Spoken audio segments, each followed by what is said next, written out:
Okay हो गया, तो स्टार्ट करें फिर। चलें शुरू करते हैं। लास्ट क्लास में हमने आपके साथ बहुत इंपॉर्टेंट टॉपिक शुरू किया था जिसका नाम था कंप्यूटिंग, और हमने आपको ज्यादा समय नहीं लगा रहे, हमने आपको वहां पे बताया था ओके हमने आपको वहां पे बताया था कि हमारे सीपीयू में जब हम सीपीयू का इंटरनल आर्किटेक्चर देखते हैं तो हमें दिखाई पड़ता है एक होता है सीयू कंट्रोल यूनिट, एक होता है एलयू। ओके इसको आपको नोट नहीं करना अभी, मैं इसको किसी और पेज पे बना देता हूँ। ये तो हमारी बुक का पेज है। ओके स्टेप्स आपके फ्लो कर रहे हैं from the main ALU, then cache memory और रजिस्टर्स। कंट्रोल यूनिट का काम है कि जितने भी इंस्ट्रक्शंस या जितने भी स्टेप्स आपके फ्लो कर रहे हैं फ्रॉम द मेन मेमोरी उसे वो कंट्रोल करेगा, इंटरप्रेट करेगा और प्रायोरिटी बेसिस पे एलयू के पास भेजेगा। कंट्रोल यूनिट में बहुत सारे माइक्रो इलेक्ट्रॉनिक सर्किट्स लगे होते हैं जो कि अकॉर्डिंगली आपका इंस्ट्रक्शंस वो देखते हैं। ओके एलयू में हमारे पास जो मेन टास्क होता है एलयू का वो होता है arithmetic operations and logical operations. और एलयू के पास इंस्ट्रक्शन सेट होता है। इंस्ट्रक्शन सेट हमारे दो तरीके के हो सकते हैं, कॉम्प्लेक्स इंस्ट्रक्शन सेट कंप्यूटर और reduce instruction set computer. I hope आपने घर पे रिवाइज किया है। मैं कुछ पूछ लूं, चलो सर जी पूछ लो, मुझे बताएंगे वेरिएबल लेंथ इंस्ट्रक्शन कहां यूज होता है सीआईएससी, मतलब सीआईएससी में फिर आरआईएससी में। वेरिएबल लेंथ इंस्ट्रक्शंस कहां यूज होते हैं, CISC RISC. Variable length instruction कहां यूज होते हैं, सीआईएससी आरआईएससी। चलिए बहुत अच्छा आंसर है CISC. Complex instruction set computer. और अगर हम बात करें रिड्यूस इंस्ट्रक्शन सेट कंप्यूटर्स की तो वहां क्या यूज हो रहा होगा, फिक्स लेंथ इंस्ट्रक्शन सेट या फिर यूनिफॉर्म लेंथ इंस्ट्रक्शन सेट। बहुत अच्छा। चलिए तो फिर हम आज आपके साथ थोड़ा सा आगे प्रोसीड करेंगे। लास्ट क्लास में डियर हमने आपके साथ देखा था कि हमने आपके साथ लास्ट क्लास में माइक्रो आर्किटेक्चर तक देख लिया था और हमने कहा था कि भाई कंप्यूटिंग आर्किटेक्चर में तीन चीजें होती हैं, क्या क्या, instruction set architecture, micro architecture और finally system design. So today we are moving towards system design. और बहुत ध्यान से मेरी बात लीजिएगा, लिखना शुरू करेंगे सिस्टम डिजाइन, लिखेंगे सिस्टम डिजाइन। ओके लिखेंगे सिस्टम डिजाइन। ये क्या आपने कंप्यूटिंग आर्किटेक्चर में तीन चीजें देखनी थी, क्या क्या, instruction set architecture, micro architecture और सिस्टम डिजाइन। सिस्टम डिजाइन में हमें चार बातें देखनी, ठीक बात।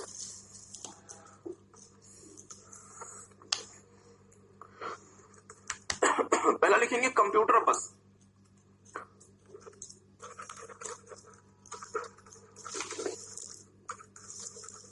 कंप्यूटर बस। दूसरा लिखेंगे मेमोरी कंट्रोलर, मेमोरी कंट्रोलर। हाँ इसी तरीके से लिख लें, first computer bus, then memory controller, then direct memory access,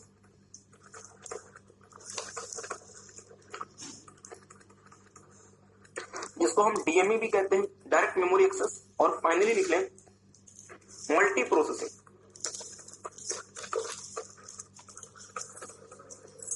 finally लिख लें मल्टी प्रोसेसिंग। मतलब सिस्टम डिजाइन में डियर हम आपके साथ चार बातें देखेंगे, computer bus, memory controller, direct memory access और मल्टी प्रोसेसिंग। तो एक एक करके शुरू करते हैं। सबसे पहला कंप्यूटर बस।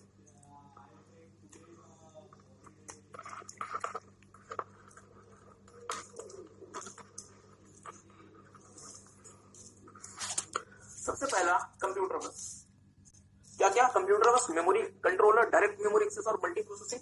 सबसे पहला हम आपके साथ देखेंगे कंप्यूटर बस। एक बार कम से पहले लिख लें, लिखेंगे it is the communication. Computer बस क्या है, कम्युनिकेशन सिस्टम जो क्या करता है, आपके कंप्यूटर के एक कंपोनेंट से दूसरे कंपोनेंट में डेटा ट्रांसफर करता है। जैसे फॉर एग्जांपल सीपीयू और रैम के बीच में, रैम सीपीयू और इनपुट डिवाइसेस के बीच में, सीपीयू और आउटपुट डिवाइसेस के बीच में। हाँ इनपुट डिवाइस क्या होता है, आउटपुट डिवाइस क्या होता है, हम आज की क्लास में आपके साथ डिटेल में देखेंगे। सीपीयू और हार्ड डिस्क के बीच में या फिर एक कंप्यूटर से दूसरे कंप्यूटर के बीच में डेटा का जो कम्युनिकेशन होता है वो किसके थ्रू होता है, कंप्यूटर बसेस के थ्रू होता है। आगे लिखेंगे कंप्यूटर बसेस। सब क्या देखा, कंप्यूटर बसेस। कंप्यूटर बसेस क्या होता है, कम्युनिकेशन सिस्टम जो कि आपके डेटा को ट्रांसफर करता है आपके कंप्यूटर के एक कंपोनेंट से दूसरे कंपोनेंट के बीच में, या फिर अलग अलग कंप्यूटर्स के बीच में। कंप्यूटर बस हमारे कई प्रकार के हो सकते हैं, जैसे मेमोरी बस, इनपुट आउटपुट बस, डेटा बस एक्सेट्रा। और हम कंप्यूटर बसेस की कैपेसिटी को हर्ट्ज में, HERTZ हर्ट्ज में हम क्या करते हैं, एक्सप्रेस करते हैं। मेरी बात पर ध्यान दीजिएगा डियर, एमसीक्यू आने के बाद से ये बहुत महत्वपूर्ण हो गया कि आप इन चीजों का बहुत ध्यान से मेरी बात को सुनेंगे, क्योंकि इंस्टीट्यूट ये भी पूछ सकता है कि कंप्यूटर बसेस की कैपेसिटी किसमें मेजर होती है, किलोबाइट में, हर्ट्ज में। तो आपका आंसर क्या होगा, हर्ट्ज में कंप्यूटर बसेस की कैपेसिटी मेजर होगी। ठीक बात है, ओके। दूसरा लिखेंगे, बी लिखेंगे, मेमोरी कंट्रोलर।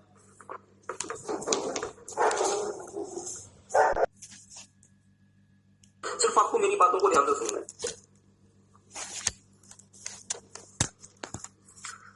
मेरी बात को ध्यान दीजिएगा। एक मेमोरी होती है डियर जो कहलाती है RAM, random access memory. RAM में 3 चीजें स्टोर होती हैं। हम आपके साथ इसको आगे डिटेल में देखेंगे, बट अभी आपको एक छोटी सी बात बता दें। रैम में 3 चीजें स्टोर होती हैं। आपका ऑपरेटिंग सिस्टम जो कि करंटली इन यूज है,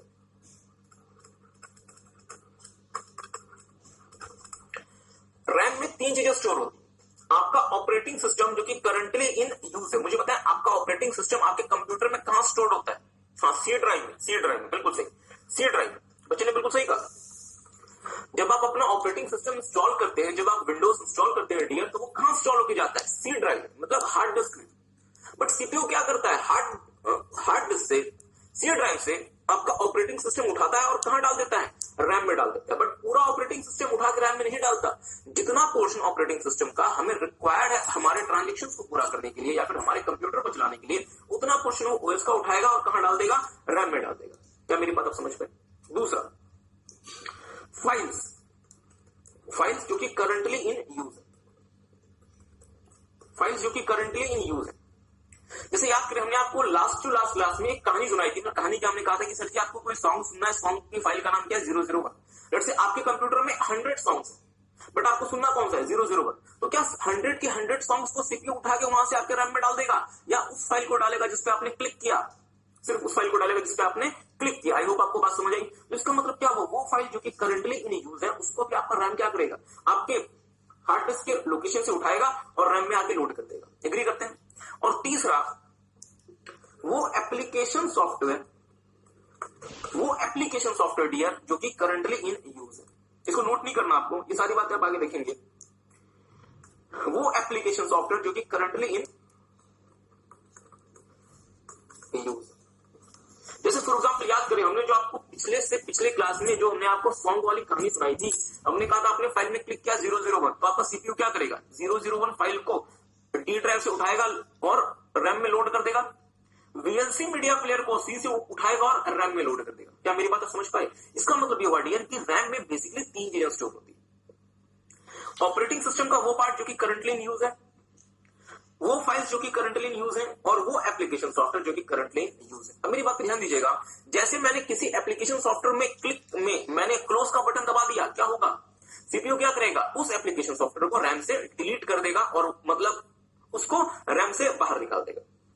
जैसे मैंने किसी फाइल को क्लोज कर दिया, सीपीयू क्या करेगा, उस फाइल को भी रैम से बाहर निकाल देगा। एग्री करते हैं? क्योंकि रैम में सिर्फ वही चीजें स्टोर होती हैं जो कि उस समय इस्तेमाल में आ रही होती है, अदरवाइज रैम में और कुछ भी स्टोर नहीं होगा। रैम आपका कोई स्टोरेज स्पेस नहीं है। रैम आपका कोई स्टोरेज स्पेस नहीं है, और रैम में सिर्फ आप टेम्परेरी बेसिस के लिए उन फाइल्स को, उन फोल्डर्स को, उन सॉफ्टवेयर्स को लोड कर रहे होते हैं जो कि करंटली इन यूज होते हैं। अदरवाइज जैसे हमने उसका इस्तेमाल बंद कर दिया, वो चीजें आपकी रैम से बाहर चली जाएंगी जो भी उसका अप्रोप्रिएट लोकेशन है। आई होप आपको बात समझ आ रही है। मेरी बात पे थोड़ा सा ध्यान दीजिएगा। अगर मैं बहुत सारे सॉफ्टवेयर एक बार में रन करता हूं या एक बार में ओपन कर लेता हूं तो मेरा कंप्यूटर स्लो हो जाता है। क्या मुझे उसका रीजन बता सकते हैं?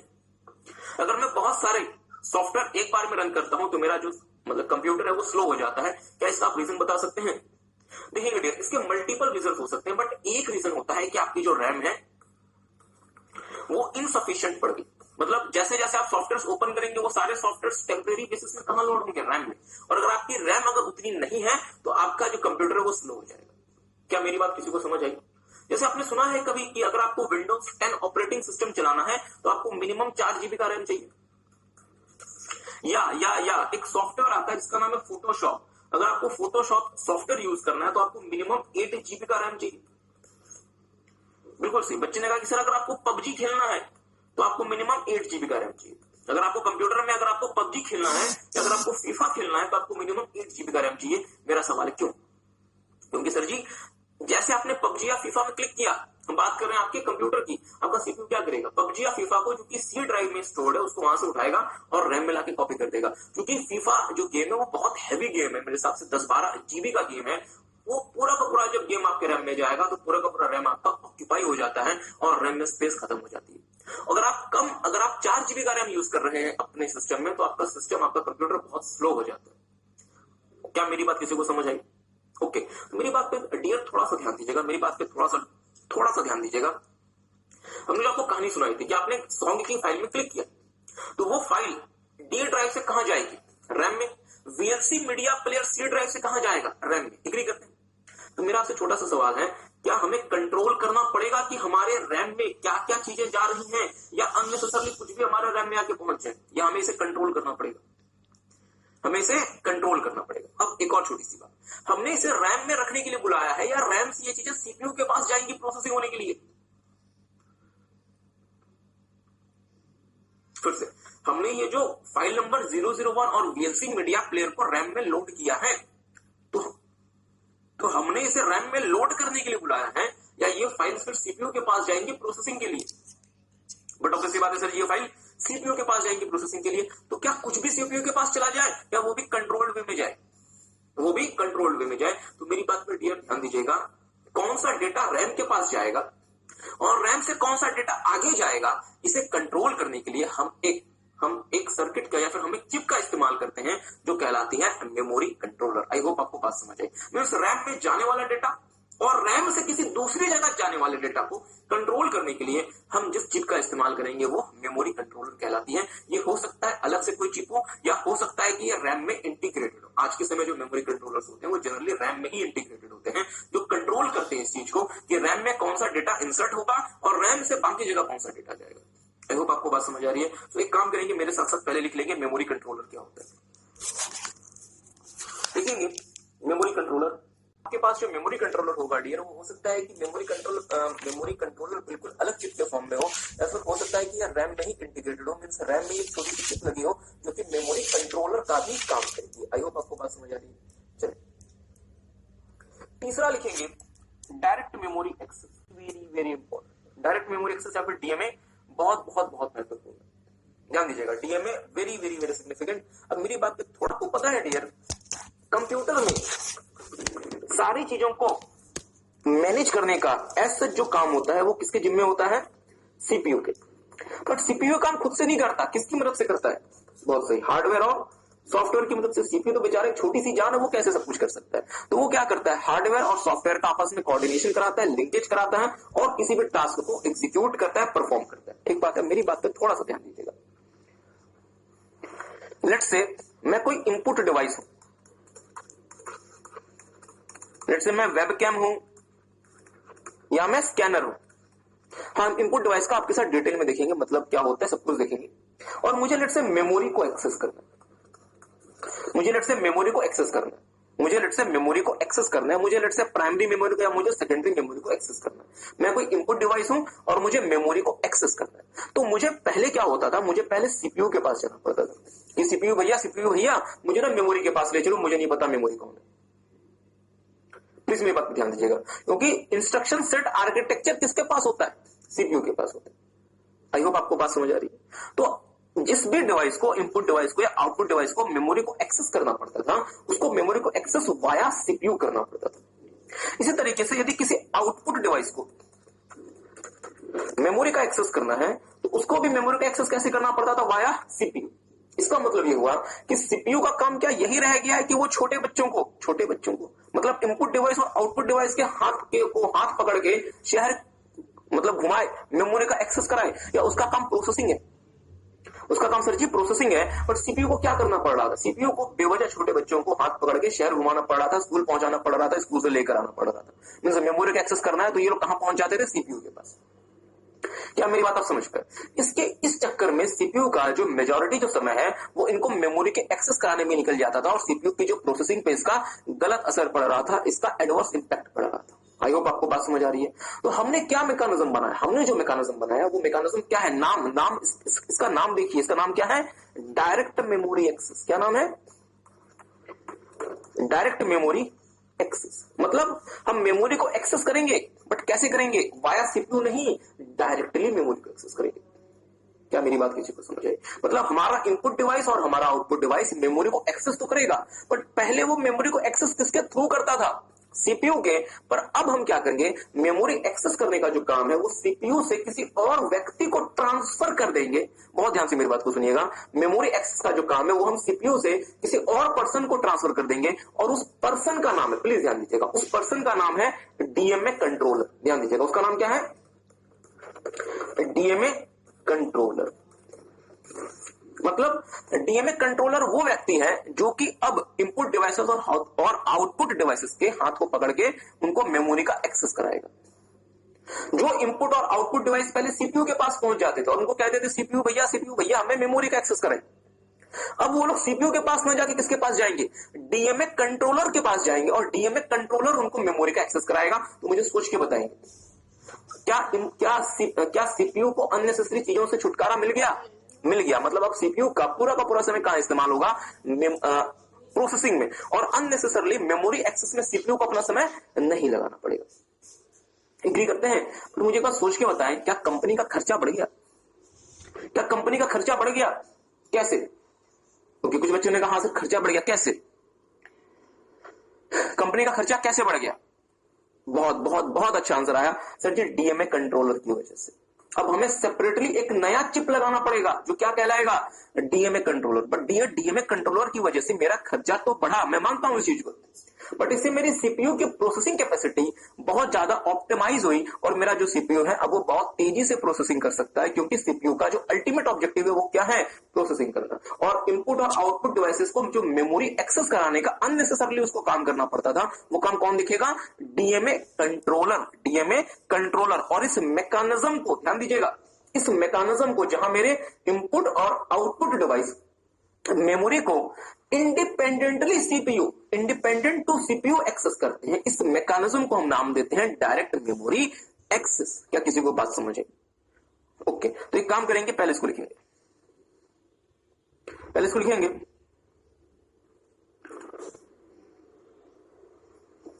लिखेंगे direct memory access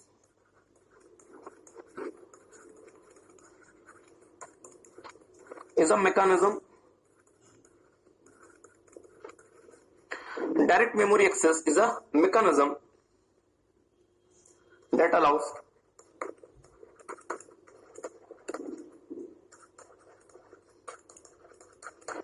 the input and output devices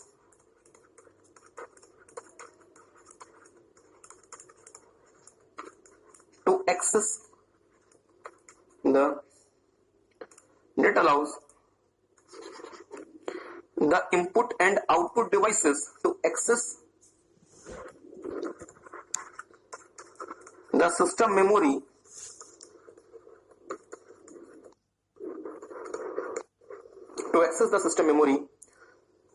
independently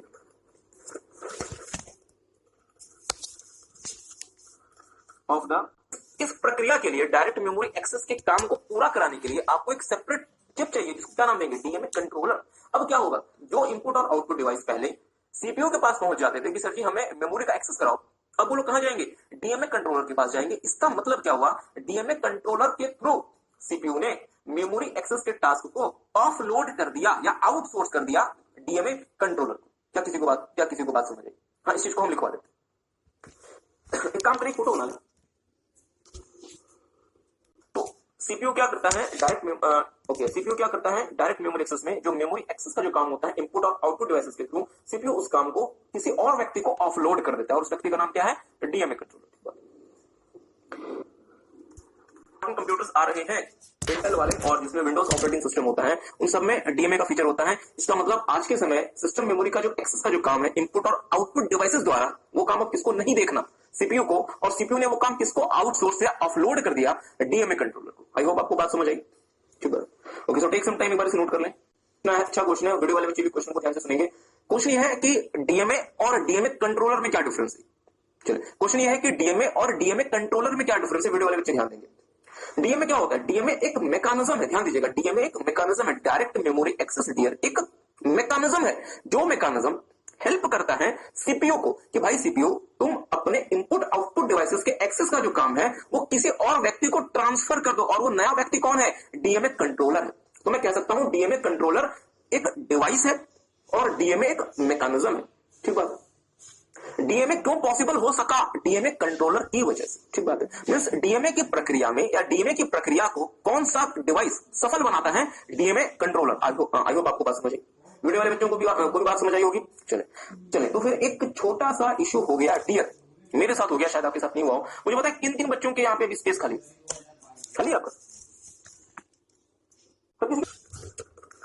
Such devices is known as dual core, quad core और octa core devices। dual core का मतलब जहां पे 2 सीपीयूज इस्तेमाल हो रहे हैं सेम कंप्यूटिंग सिस्टम में। quad core का मतलब जहां पे 4 सीपीयूज इस्तेमाल हो रहे हैं, और octa core का मतलब जहां पे 8 सीपीयूज इस्तेमाल हो रहे हैं। सैमसंग ने शायद गैलेक्सी नोट 5 या 6 लॉन्च किया तो उसमें octa core प्रोसेसर दे दिया था। नहीं आओ तो आपने नोट कर लिया सबने।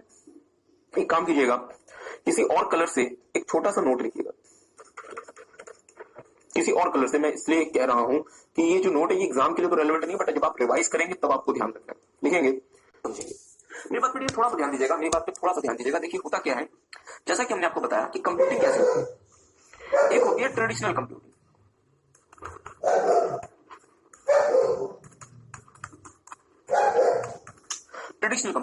ट्रेडिशनल कंप्यूटिंग को मैं अगर लेमैन के टर्म से बोलूं तो कंप्यूटिंग ओके, ये वो कंप्यूटिंग होती है जो कि आपके अपने डिवाइस में ही हो जाती है, किसी और डिवाइस का इसमें सहारा आपको नहीं लेना पड़ता। मतलब सारी की सारी कंप्यूटिंग, मैं हिंदी में लिख दूं किसी को परेशानी तो नहीं है, नोट नहीं करना आपको। सारी की सारी कंप्यूटिंग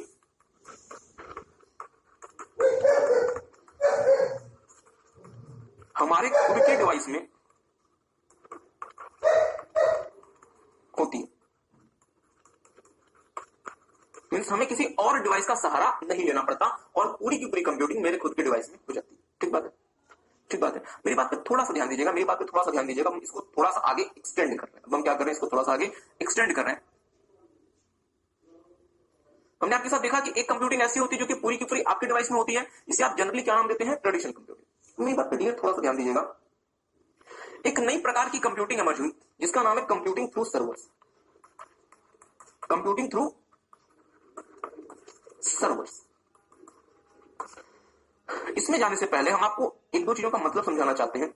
सर्वर क्या होता है, हम आपको इसका मतलब समझाना चाहते हैं। सर्वर क्या होता है? जैसे फॉर एग्जांपल आपके पास आपका लैपटॉप है, जो लैपटॉप क्या कर रहा है? कंप्यूटिंग।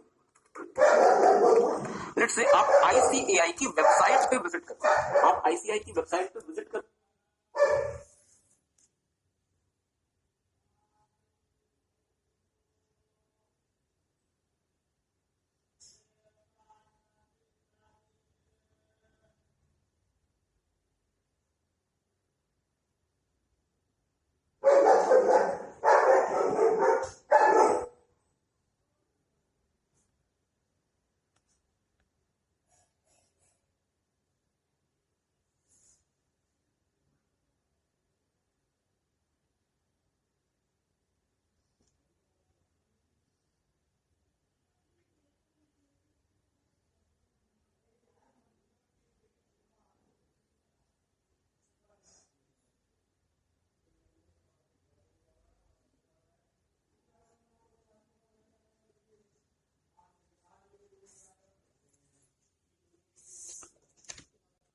आपके डिवाइस में एक ब्राउजर होगा, गूगल क्रोम या ओपेरा या फायरफॉक्स, सफारी, जो भी आप यूज करते हैं। कंप्यूटर की बात कर रहे हैं, इंटरनेट एक्सप्लोरर जो भी यूज करते हैं।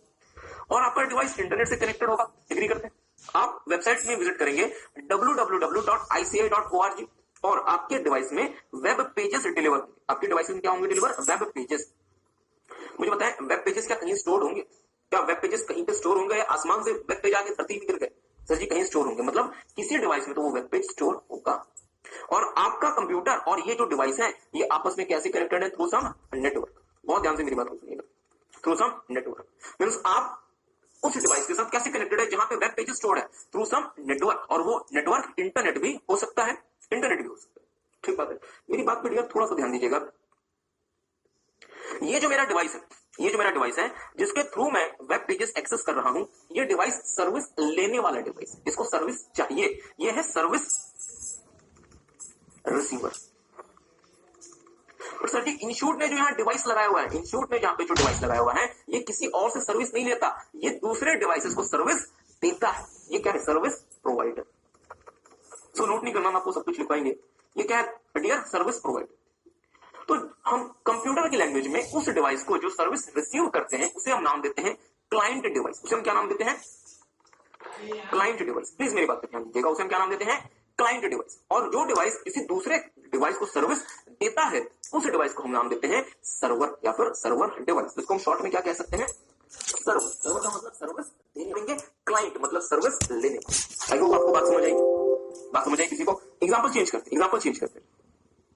मैं YouTube के वीडियोस देख रहा हूं, तो मेरे फोन में YouTube के वीडियोस डिलीवर किए जा रहे होंगे, तो मेरा फोन क्या बन गया? सर्विस देने वाला या सर्विस लेने वाला? सर्विस लेने वाला मतलब क्लाइंट। और वो कंप्यूटर जो YouTube के वीडियोस को स्टोर किए हुए है, जो YouTube के वीडियोस को इंटरनेट के थ्रू मेरे पास भेजे जा रहा है, वो कंप्यूटर क्या कहलाएगा? सर्विस देने वाला मतलब सर्वर। आई होप आपको बात समझ आ रही है। मेरी बात पर डियर थोड़ा सा और ध्यान दीजिएगा। हम आपके साथ चैप्टर नंबर 3 में डिटेल में इस चीज को देखेंगे कि हमारे 3 प्रकार के क्लाइंट होते हैं। 3 प्रकार के हमारे क्लाइंट होते हैं। एक का नाम होता है फैट क्लाइंट, जिसको हम थिक भी कहते हैं। एक का नाम होता है फैट क्लाइंट, जिसको हम थिक भी कहते हैं। दूसरे का नाम होता है हाइब्रिड क्लाइंट, और तीसरे को हम कहते हैं थिन क्लाइंट। हमारे 3 प्रकार के क्लाइंट डिवाइसेस होते हैं, फैट क्लाइंट, हाइब्रिड क्लाइंट और थिन क्लाइंट। हाइब्रिड क्लाइंट वो क्लाइंट होता है जो फैट से थोड़ा कम और थिन से थोड़ा ज्यादा होता है, उसे हम क्या नाम देते हैं? Hybrid client. हाँ, नहीं, इसको आपके साथ चैप्टर नंबर 3 में बहुत डिटेल में देखेंगे कि तीनों क्लाइंट्स कैसे होते हैं और इन्हें फैट, थिन या हाइब्रिड का नाम क्यों दिया गया, इसको आपके साथ चैप्टर नंबर 3 में देखेंगे। ठीक बात है। तो सिंपल सी बात आपको ये समझनी है फिलहाल कि जो हमसे डिवाइस सर्विस लेगा वो क्या हो जाएगा? क्लाइंट, और जो डिवाइस हमें सर्विस देगा वो क्या बन जाएगा? सर्वर। ठीक बात। सर्वर डियर हमारे 7 प्रकार के होते हैं। There are total 7 types of server. मैं नाम लिख देता हूं, फिर हम आपके साथ देखेंगे। एक का नाम होता है फाइल सर्वर, दूसरे का नाम होता है, मैं लिख देता हूं पहले, तीसरे को हम कह सकते हैं डेटाबेस सर्वर, चौथे को हम कह सकते हैं प्रिंट सर्वर, पांचवें को हम कह सकते हैं वेब सर्वर, छठे को हम कह सकते हैं मेल सर्वर, और सातवें को हम कह सकते हैं एप्लीकेशन सर्वर। हाँ, ये नाम आपको याद होने चाहिए, बट हाँ इसी ऑर्डर में नहीं, किसी भी ऑर्डर में आप ये नाम याद रख सकते हैं। आपको सिर्फ ये पता होना चाहिए सर, ये 7 प्रकार के, there are total 7 types of server. और सर्वर वो चीज होती है जो किसी दूसरे को सर्विस देती है। क्या मेरी बात आप समझ पा रहे हैं? ओके, मेरी बात पे थोड़ा सा ध्यान दीजिएगा डियर। जैसा कि हमें नाम से समझ आ रहा है, फाइल सर्वर। ये फाइल सर्वर क्या करता होगा? जो कि अपने पास फाइल स्टोर करके रखता होगा, और जो भी क्लाइंट इससे फाइल की रिक्वेस्ट करेगा ये उसे फाइल भेज देगा। जैसे फॉर एग्जांपल इंस्टीट्यूट की आरटीपी, क्या हमारे सी इंस्टीट्यूट की आरटीपी किसी कंप्यूटर में स्टोर होती होगी? हाँ, तो जिस कंप्यूटर में सी इंस्टीट्यूट की आरटीपी स्टोर है, सी इंस्टीट्यूट ने क्या इंश्योर किया होगा कि सर जी जो भी डिवाइस आपसे आरटीपी एक्सेस करेगा, स्टडी मटेरियल एक्सेस करेगा, मॉक टेस्ट पेपर एक्सेस करेगा, आप उसे विदाउट एनी डिले वो study material, RTP etcetera transfer कर दीजिएगा। एग्री करते हैं? इसका मतलब वो जो आपका सर्वर है वो सिर्फ और सिर्फ किस काम के लिए है? फाइल्स को मैनेज करने के लिए। इसलिए हम उसे क्या नाम देंगे? File server. मुझे एक बात सोच के बताएंगे, एक सर्वर क्या एक बार में सिर्फ एक ही क्लाइंट को सर्विस देता होगा, या एक सर्वर एक बार में मल्टीपल क्लाइंट्स को सर्विस दे सकता है? सोच के बताएं। नहीं, आपके मतलब दिल से क्या आवाज आती है? यूट्यूब के तो जी पूरी दुनिया भर में डियर, यूट्यूब के तो 100 करोड़ से ज्यादा यूजर्स हैं, तो क्या यूट्यूब ने 100 करोड़ सर्वर लगाए? हर एक यूजर के लिए एक सर्वर लगाया है? क्या यूट्यूब ऐसा सर्वाइव कर पाएगा? यूट्यूब छोड़ दे, हमारा आईसीआई जिसके लाखों स्टूडेंट्स हैं, लाखों मेंबर्स हैं, क्या हमारा आईसीआई इतने सारे सर्वर लगा ले? नहीं। ठीक बात। तो एक सर्वर एक बार में थाउजेंड्स ऑफ क्लाइंट्स को सर्विस दे सकता है, depending upon the capacity of the server. और अगर सर्वर आपका बहुत हाई कैपेसिटी का है तो ये लाखों क्लाइंट्स को साइमल्टेनियसली सर्विस दे सकता है। ये हम आपके साथ बहुत डिटेल में करेंगे चैप्टर नंबर 3 में। इसे हम नाम देते हैं डियर क्लाइंट सर्वर आर्किटेक्चर। क्या नाम देते हैं?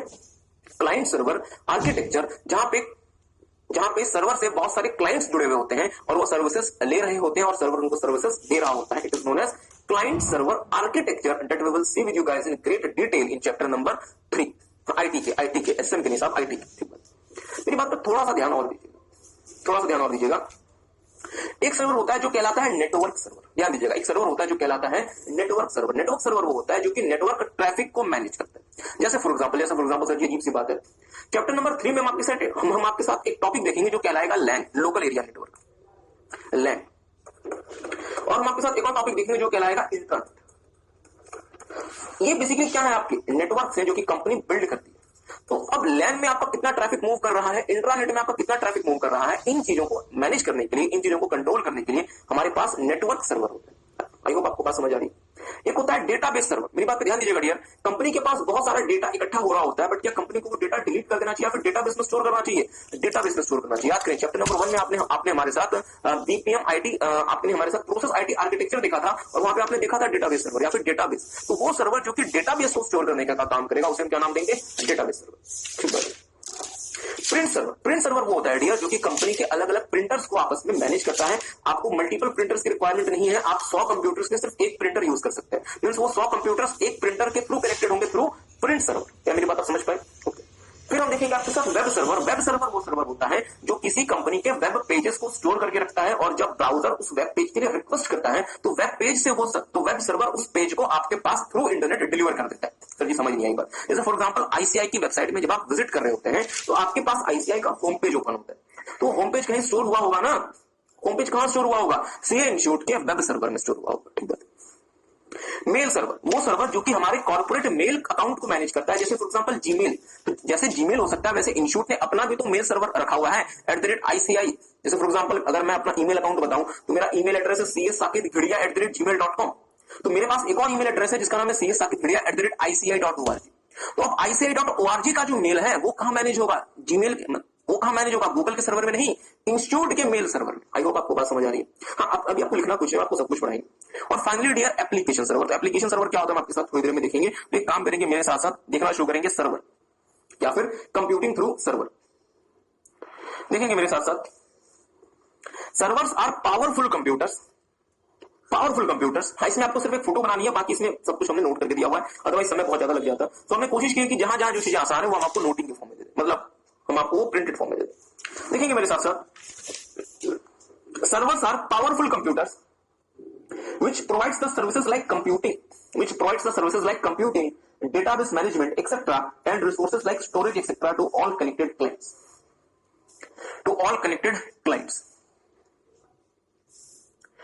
मेरी बात पे थोड़ा सा ध्यान दीजिएगा। आपने सुना होगा कि आप फेसबुक पे अपनी फोटो अपलोड कर सकते हैं। जी सुना होगा, क्या करते ही रहते हैं हम, सुबह शाम यही तो काम करते हैं। ओके, तो इसका मतलब वो फोटो आपके क्लाइंट से फेसबुक के सर्वर पे अपलोड हो रही है। एग्री करते हैं? और फेसबुक क्या करता है, जब भी आप अपना अकाउंट ओपन करते हैं फेसबुक आपको फोटो दिखा देता है, या फिर आपके द्वारा अपलोड की भी सारी की सारी चीजों को दिखा देता है। इसका मतलब फेसबुक का सर्वर क्या कर रहा है, आपको डेटाबेस मैनेजमेंट की सर्विस दे रहा है। एग्री करते हैं? मींस आपका जो डेटा है वो सिर्फ आपके पास ही अवेलेबल होगा, बाकी किसी के पास अवेलेबल नहीं होगा। दूसरा, फेसबुक का सर्वर आपको क्या दे रहा है, स्टोरेज की सर्विस दे रहा है। आप अपने वीडियोस अपलोड कर दें, आप अपने फोटोज अपलोड कर दें, आप कुछ भी पोस्ट लिख के डाल दें, वो सब कुछ कहां स्टोर हो रही है, फेसबुक के सर्वर से। किसी को बात समझ आई? ओके। और साथ में फेसबुक का सर्वर आपके लिए क्या दे रहा है, आपको कंप्यूटिंग की सर्विस या बाकी चीजें आपको परफॉर्म करके दे रहा है। एग्जांपल चेंज करते हैं। लेट्स से मैं इंटरनेट के माध्यम से मैं कोई कैलकुलेटर यूज करता हूं या मैं कुछ भी काम करता हूं, तो कंप्यूटर द्वारा किया जाने वाला कोई भी काम क्या कहलाएगा डियर, कंप्यूटिंग। अब ये कंप्यूटिंग मैं अपने डिवाइस, अपने क्लाइंट में ना करके कहां कर रहा हूं, किसी सर्वर में कर रहा हूं। तो हम दोनों आपस में कैसे कनेक्टेड है, थ्रू सम नेटवर्क। इसका मतलब मेरे लिए कंप्यूटिंग अब मेरा खुद का डिवाइस नहीं कर रहा, कौन कर रहा है, सर्वर कर रहा है। क्या किसी को बात समझ आ रही है? तो मेरे साथ साथ एक बात देखेंगे। Servers are powerful computers which provides the services like computing, database management and resources like storage etcetera. मतलब सर्वर्स हमें कंप्यूटिंग की सर्विस देगा, डेटाबेस मैनेजमेंट की सर्विस देगा, और हमें वो क्या देगा, स्टोरेज का काम भी, और हमें वो स्टोरेज का रिसोर्सेज भी दे सकता है। मींस हमें अगर कोई डेटा स्टोर करना है तो उसे हम अपने पास न करके सर्वर में अपलोड कर सकते हैं। आगे ध्यान दीजिएगा। Servers are dedicated in nature, meaning they perform no other task beside their server task. मतलब सर्वर को हम कैसा बनाएंगे, डेडिकेटेड इन नेचर। जैसे फॉर एग्जांपल इंस्टीट्यूट ने अगर लेट्स से आरटीपी अपलोड कर दिया अपने फाइल सर्वर में, इंस्टीट्यूट ने आरटीपी अपलोड कर दिया अपने फाइल सर्वर में, तो वो जो फाइल सर्वर होगा डियर, वो सिर्फ और सिर्फ फाइल सर्वर का ही काम करेगा, वो दूसरा और कोई काम नहीं करेगा। क्योंकि अगर वो बहुत सारे काम करने शुरू कर देगा तो क्लाइंट को देने वाली सर्विस में डिले हो जाएगी और क्लाइंट को देरी से सर्विस मिलेगी। मेरा एक छोटा सा आपसे सवाल है, मेरी बात पे ध्यान दीजिएगा, मेरी बात पे ध्यान दीजिएगा।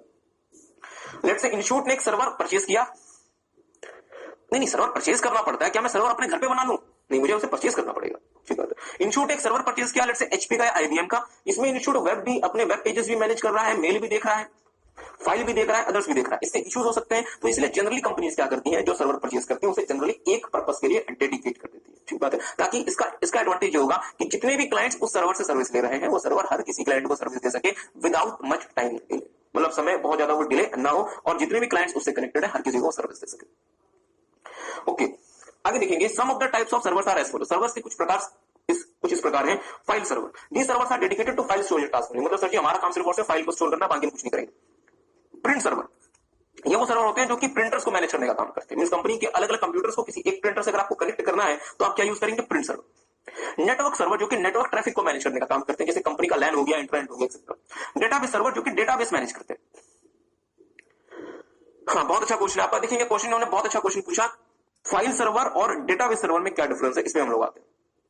Mail server, mail server dear वो सर्वर होता है जो कि कॉर्पोरेट मेल को मैनेज करता है, जो कि कॉर्पोरेट मेल नेटवर्क को मैनेज करने का काम करता है, मतलब जो कि कॉर्पोरेट मेल को मैनेज करने का काम करता है। ओके, तो मुझे बताइए क्या पहले 5 सर्वर का आपको मतलब समझ आया?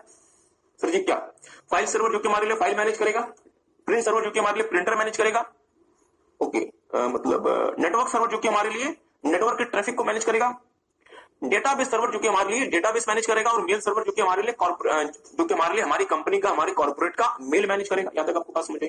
दो छोटी छोटी बातें मैं आपके साथ करना चाहते हैं। एक तो क्वेश्चन आया कि सर फाइल सर्वर और डेटाबेस सर्वर में क्या डिफरेंस है।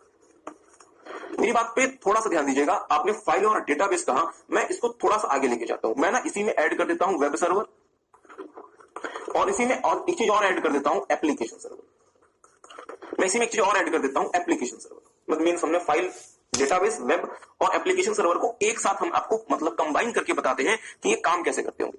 अब बहुत ध्यान से मेरी बात को सुनिएगा, बहुत ध्यान से। आपने अपने लैपटॉप में फेसबुक ओपन किया, आपने क्या किया, फेसबुक ओपन किया आपने अपने लैपटॉप में,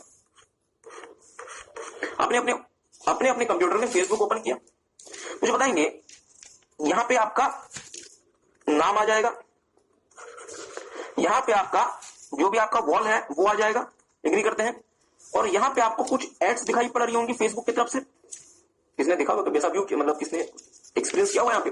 ये जो आपका वॉल है डियर, इस वॉल मिनट से आपकी पहली पिक्चर 1 और इस पिक्चर में जितने भी कमेंट्स हैं वो सारे लोड हो जाएंगे। ऐसा ही होता है ना, ऐसा होता है, किसने देखा हुआ ऐसा?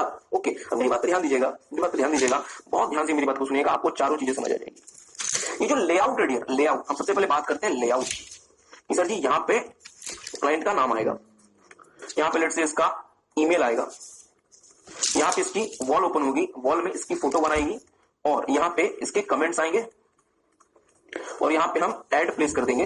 ये आपने एक बेसिक लेआउट बनाया हुआ है, और ये जो लेआउट आपके, अब मेरी बात पर ध्यान दीजिएगा, ये जो लेआउट आपके कंप्यूटर में डिलीवर होगा, बहुत ध्यान से मेरी बात को सुनिएगा, ये लेआउट जो आपके कंप्यूटर में डिलीवर होगा डियर, ये डिलीवर होगा थ्रू वेब सर्वर। ये लेआउट कहां से डिलीवर होगा, वेब सर्वर से। वेब सर्वर से इसके अलावा कुछ और डिलीवर नहीं होगा। ये जो आपका नाम डिलीवर होगा यहाँ पे, आपका जो यहाँ पे ईमेल आपका होगा डिलीवर, ये फेसबुक के डेटाबेस सर्वर से डिलीवर होगा। प्लीज ध्यान दीजिएगा, कहां से डिलीवर होगा, डेटाबेस से, क्योंकि आपका नाम, ये फेसबुक के डेटाबेस सर्वर से डिलीवर होगा, क्योंकि आपका नाम, एड्रेस एक्सेट्रा ये फेसबुक का कहां स्टोर्ड है, डेटाबेस सर्वर में स्टोर्ड है। आई होप आपको बात समझ आ रही। तो ये कहां से डिलीवर होगा, डेटाबेस सर्वर से। ये जो फोटो जो है आपकी फोटो, ये डेटाबेस सर्वर में नहीं है, ये फोटो कहां स्टोर्ड है, फाइल सर्वर। तो ये फोटो कहां से डिलीवर होगी, फाइल सर्वर से। क्या किसी को बात समझ आई? जो भी आपकी फोटोज में रिएक्शंस आए हैं, जो कि आपकी फोटोज में कमेंट्स आए हैं, बहुत ध्यान से मेरी बात को सुनिएगा, ये जो कमेंट्स हैं ये उसी ऑर्डर में डेट के हिसाब से या लाइक्स के हिसाब से जो अरेंज किए जाएंगे, ये अरेंजमेंट का काम करेगा एप्लीकेशन सर्वर। ये अरेंजमेंट का काम कौन करेगा, एप्लीकेशन सर्वर। क्या मेरी बात किसी को समझ आ रही है? ये जो ऐड यहाँ पे जो शो हो रहा है, ये ऐड ना तो हमारे वेब सर्वर में है, ना हमारे डेटाबेस सर्वर में, ना हमारे फाइल सर्वर में।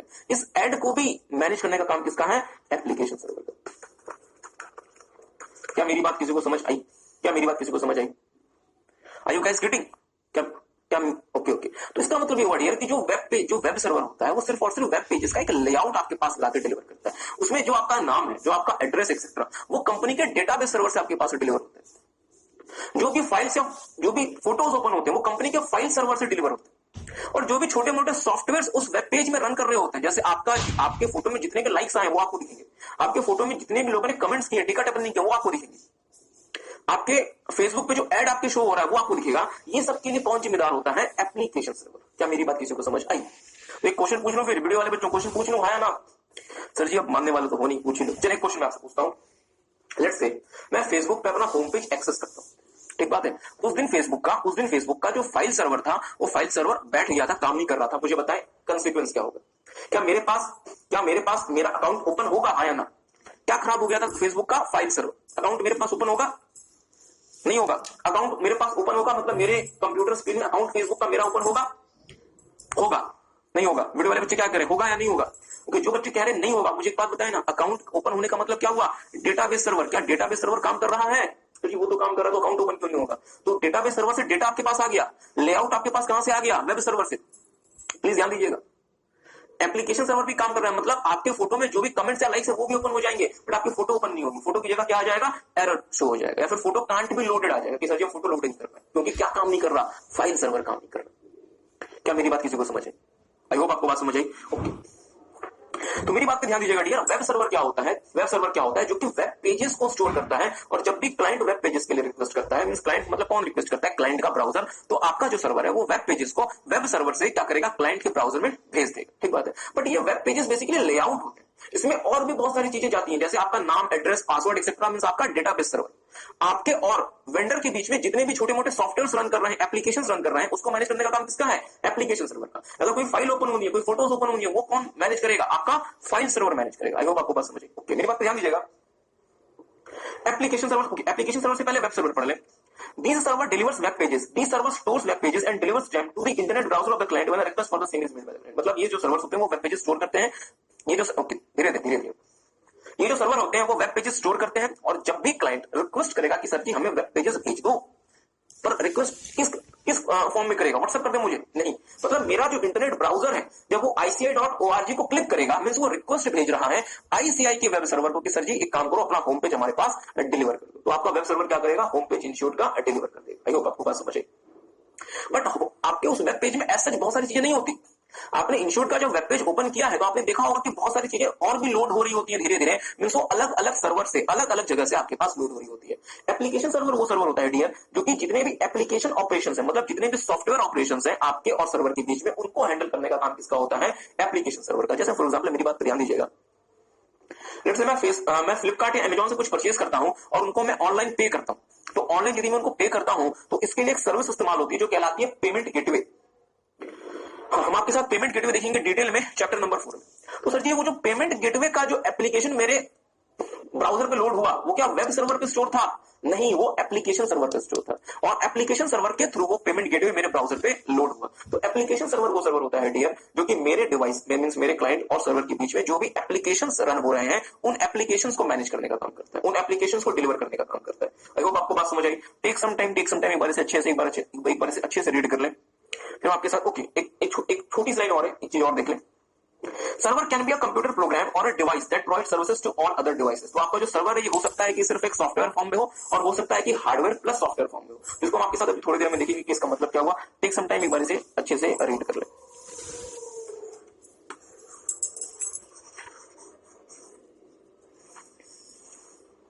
हाँ, सारे बच्चे पढ़ेंगे नहीं, स्टार्टिंग से पढ़ेंगे सर्वर को, 7 प्रकार के सर्वर सबको शुरू से पढ़ेंगे।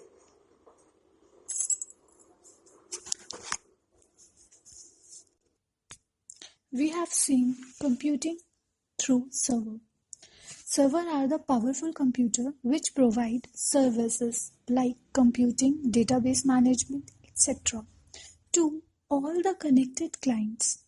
Server are dedicated in nature, meaning they perform number of tasks beside their server task. Some of the types of server are as follow. There are total 7 type of server. पहला होता है file server. File server are dedicated to file storage task only. Print server. Print server is a computer which manage one or more printers. Network server is a computer that manage network traffic. Database server is the computer system manage database. Mail server manage and store mail over the corporate network.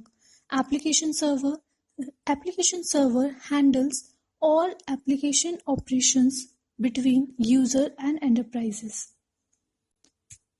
Web server delivers web pages. These servers store web pages and delivers them to the internet browser of the client when a request for the same is made by the client. Server can be a computer program or a device that provides service to other devices. कर रहे हैं जिसका नाम है emerging computing models. और इस emerging computing models में हम आपके साथ दो बहुत महत्वपूर्ण चीजों को देखेंगे। एक का नाम है क्लाउड कंप्यूटिंग और दूसरे का नाम है मोबाइल कंप्यूटिंग। एक का नाम है क्लाउड कंप्यूटिंग और दूसरे का नाम है मोबाइल या फिर मोबाइल कंप्यूटिंग। तो कुछ भी आपको नोट नहीं करना, सिर्फ मेरी बातों को सुनना है। मेरी बात ध्यान दीजिएगा। हमने आपको कहा था डियर कि एक होती है ट्रेडिशनल कंप्यूटिंग। ट्रेडिशनल कंप्यूटिंग का मतलब कि भाई जो भी कुछ करना है कंप्यूटर से या जो भी कंप्यूटिंग करनी है अपने डिवाइस पे कर लो।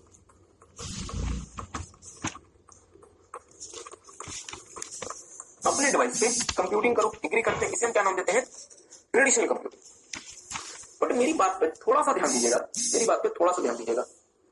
आप सब बच्चे पबजी से अवेयर हैं? पबजी से चले या फिर कोई भी ऑनलाइन गेम से और किसी भी ऑनलाइन गेम से हो गया या किसी भी गेम से अवेयर है? क्लैश ऑफ क्लैंस खेला हुआ, पबजी खेला हुआ, या कोई भी ऐसा गेम खेला हुआ है जो कि मल्टीप्लेयर हो? चले, एक गेम बहुत फेमस है लूडो, खेला हुआ किसने? लूडो नहीं, मेरा एक मतलब चलाया किसी ने? व्हाट्सएप चलाया किसी ने? व्हाट्सएप। ओके, मेरी बात पे ध्यान दीजिएगा, बहुत ध्यान से मेरी बात को सुनिएगा। लेट्स से आज तो खैर व्हाट्सएप बहुत बड़ी कंपनी है। आज से चंद साल पहले व्हाट्सएप एक नया बिजनेस शुरू होने वाला था। लेट्स से मैं ही वो व्यक्ति था जो व्हाट्सएप शुरू करने वाला था। ठीक बात है, लेट्स से मैं ही वो व्यक्ति था जो व्हाट्सएप शुरू करने वाला था। सो मुझे व्हाट्सएप शुरू करना है, बहुत ध्यान से मेरी बात को सुनिएगा। अगर मुझे व्हाट्सएप शुरू करना है तो इसमें मुझे लोगों को रजिस्टर्ड करना पड़ेगा, एग्री करते हैं? इनको आपस में लिंक कराना पड़ेगा, इनके फोटोज, वीडियोस एक्सेट्रा ये मैनेज करने पड़ेंगे, इनका डेटाबेस मैनेज करना पड़ेगा, एग्री करते हैं? और ये सब कुछ मैं कैसे करूंगा? Via computer, through computer. एक बात है, मतलब लोगों का रजिस्ट्रेशन, डेटाबेस मैनेजमेंट, उनके फाइल्स, वीडियोस की शेयरिंग एक्सेट्रा मैं कैसे करवाऊंगा? Through computer. हम किसकी बात कर रहे हैं? व्हाट्सएप। एक बात, अब लेट्स से मैंने 10 करोड़ रुपए की फंडिंग जनरेट की मार्केट से। इसको हम सीड फंडिंग कहते हैं। आपने शायद एफएम में पढ़ा होगा, सीड फंडिंग। मुझे 10 करोड़ रुपए की फंडिंग मिली कि सर जी आप व्हाट्सएप शुरू करना चाहते हो, शुरू कर लो, 10 करोड़ रुपए हमने आपको दिए और व्हाट्सएप का हम इतना शेयर दे दो। मुझे बताएंगे ये सब कुछ करने के लिए मुझे क्या चाहिए? कंप्यूटर्स। एक कंप्यूटर है, बहुत सारे कंप्यूटर्स, मतलब मुझे I need a lot of servers. अब हम कंप्यूटर की जगह क्या बोलेंगे? सर्वर्स बोलेंगे। और कंप्यूटर या सर्वर द्वारा किया जाने वाला कोई भी काम क्या कहलाता है? कंप्यूटिंग कहलाता है। बहुत ध्यान से मेरी बात सुनिएगा। क्या कहलाएगा? कंप्यूटिंग कहलाएगा। मैं व्हाट्सएप चलाने वाला व्यक्ति हूं, मुझे ये नहीं पता कि मुझे कौन सी कंपनी का सर्वर लेना है, कैसे इंस्टॉल करना है, कैसे मैनेज करना है, कैसे उसे मेंटेन करना है, मुझे नहीं पता। मुझे बस सिर्फ ये पता है कि मेरे पास एक व्हाट्सएप का बिजनेस आइडिया मेरे दिमाग में और मेरे पास कुछ नहीं है। क्या मेरी बात किसी को समझे? फिर भी मैंने कहीं से इंटरनेट से पता करके मैंने सर्वर्स के रेट पता किए और मुझे पता चला कि मैं जिस तरीके का व्हाट्सएप बनाना चाहता हूं इसके लिए जो मेरी कॉस्ट आ रही है वो कॉस्ट 5 करोड़ रुपए आ रही है। मुझे बताएंगे क्या मैं 10 करोड़ रुपए में से 5 करोड़ रुपए कंप्यूटर्स में खर्च कर दूं? नहीं। अगर मैं इतना पैसा कंप्यूटर्स में लगा दूंगा तो मैं इंप्लॉइज कैसे रखूंगा, मैं मार्केटिंग कैसे करूंगा, मैं लोगों को इनवाइट कैसे करूंगा, मैं वेबसाइट कैसे बनवाऊंगा, मैं मोबाइल ऐप कैसे बनवाऊंगा? Are you guys getting? क्या किसी को बात समझ आई? तो समझदार लोगों ने क्या कहा? समझदार लोगों ने कहा अब आप क्लाउड कंप्यूटिंग का मतलब समझिएगा। अगर मेरी बात पे आप ध्यान दे दो। चलिए हम एक और एग्जांपल लेते हैं। हमारा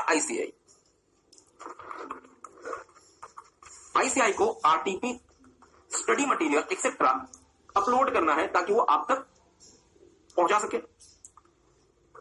ठीक बात है सर जी। मींस आईसीआई को क्या चाहिए? File server. मतलब आईसीआई को फाइल सर्वर की एक्विजिशन करनी पड़ेगी, तो फाइल सर्वर में पैसा लगाना पड़ेगा। एग्री करते हैं? और हो सकता है कि हमारे इंस्टीट्यूट के पास इतनी एक्सपर्टीज ना हो कि वो सही प्रकार से फाइल सर्वर को एज सच मैनेज कर सके। कुछ बच्चे हो सकता है कि नाराज भी हो सकते हैं कि सर जी हमारे इंस्टीट्यूट के पास एक्सपर्टीज कैसे नहीं है। नहीं, हम ये नहीं कह रहे इंस्टीट्यूट के पास एक्सपर्टीज नहीं है, बट इंस्टीट्यूट क्या बोलेगा कि सर जी हमारा जो मेन काम है वो अकाउंटिंग का, टैक्स का काम है, तो हम इंस्टीट्यूट में फंसा रहे। मैं इंस्टीट्यूट के पास पहुंच गया, मेरी बात ध्यान दीजिएगा, मैं इंस्टीट्यूट के पास पहुंच गया और मैं व्हाट्सएप के पास पहुंच गया, मैं 2 लोगों के पास पहुंच गया। बहुत ध्यान से मेरी बात सुनिएगा, अदरवाइज क्लाउड कंप्यूटिंग आपको समझ नहीं आएगा। इंस्टीट्यूट को भी क्या चाहिए? कंप्यूटिंग। क्योंकि कंप्यूटर द्वारा किया जाने वाला कोई भी काम क्या कहलाता है? कंप्यूटिंग। अगर कंप्यूटर कोई फाइल स्टोर भी करता है वो भी क्या है? कंप्यूटिंग। मैं 2 लोगों के पास पहुंच गया, मैं इंस्टीट्यूट के पास पहुंच गया और मैं व्हाट्सएप के पास पहुंच गया। मैंने इंस्टीट्यूट को बोला कि सर जी आप क्या चाहते हैं? इंस्टीट्यूट कहते हैं इंस्टीट्यूट ने मुझे कहा कि सर जी हम तो ये चाहते हैं कि हमारे जो आरटीपीस है, स्टडी मटेरियल्स हैं, सजेस्टेड आंसर्स हैं, मॉक टेस्ट पेपर्स हैं, उसे हम स्टोर कर दें और उसके लिंक हम अपनी वेबसाइट पे शेयर कर दें, ताकि जैसे बच्चा उस लिंक को क्लिक करेगा हमारे फाइल को वो डाउनलोड कर सकता है। तो मैंने इंस्टीट्यूट को कहा कि ठीक है, बस इतनी सी बात है ना, चलिए कोई बात नहीं, हमने अपने सर्वर्स बनाए हुए, हमने अपने फाइल सर्वर्स, मैंने इंस्टीट्यूट को कहा कि मैंने अपने फाइल सर्वर बनवाए हुए हैं, आपको फाइल सर्वर अपने पास नहीं बना, वो मैंने बनाया हुआ है। आप एक काम करो, हम आपको अपने फाइल सर्वर में आपकी फाइल स्टोर करके देंगे, आप हमें हर महीने या हर साल कुछ पेमेंट कर देना। मुझे बताया इंस्टीट्यूट को क्या फायदा हुआ, इंस्टीट्यूट को क्या फायदा हुआ? फिर से सुनेंगे, फिर से मेरी बात को सुनेंगे। हमने क्या कहा, हमने ये कहा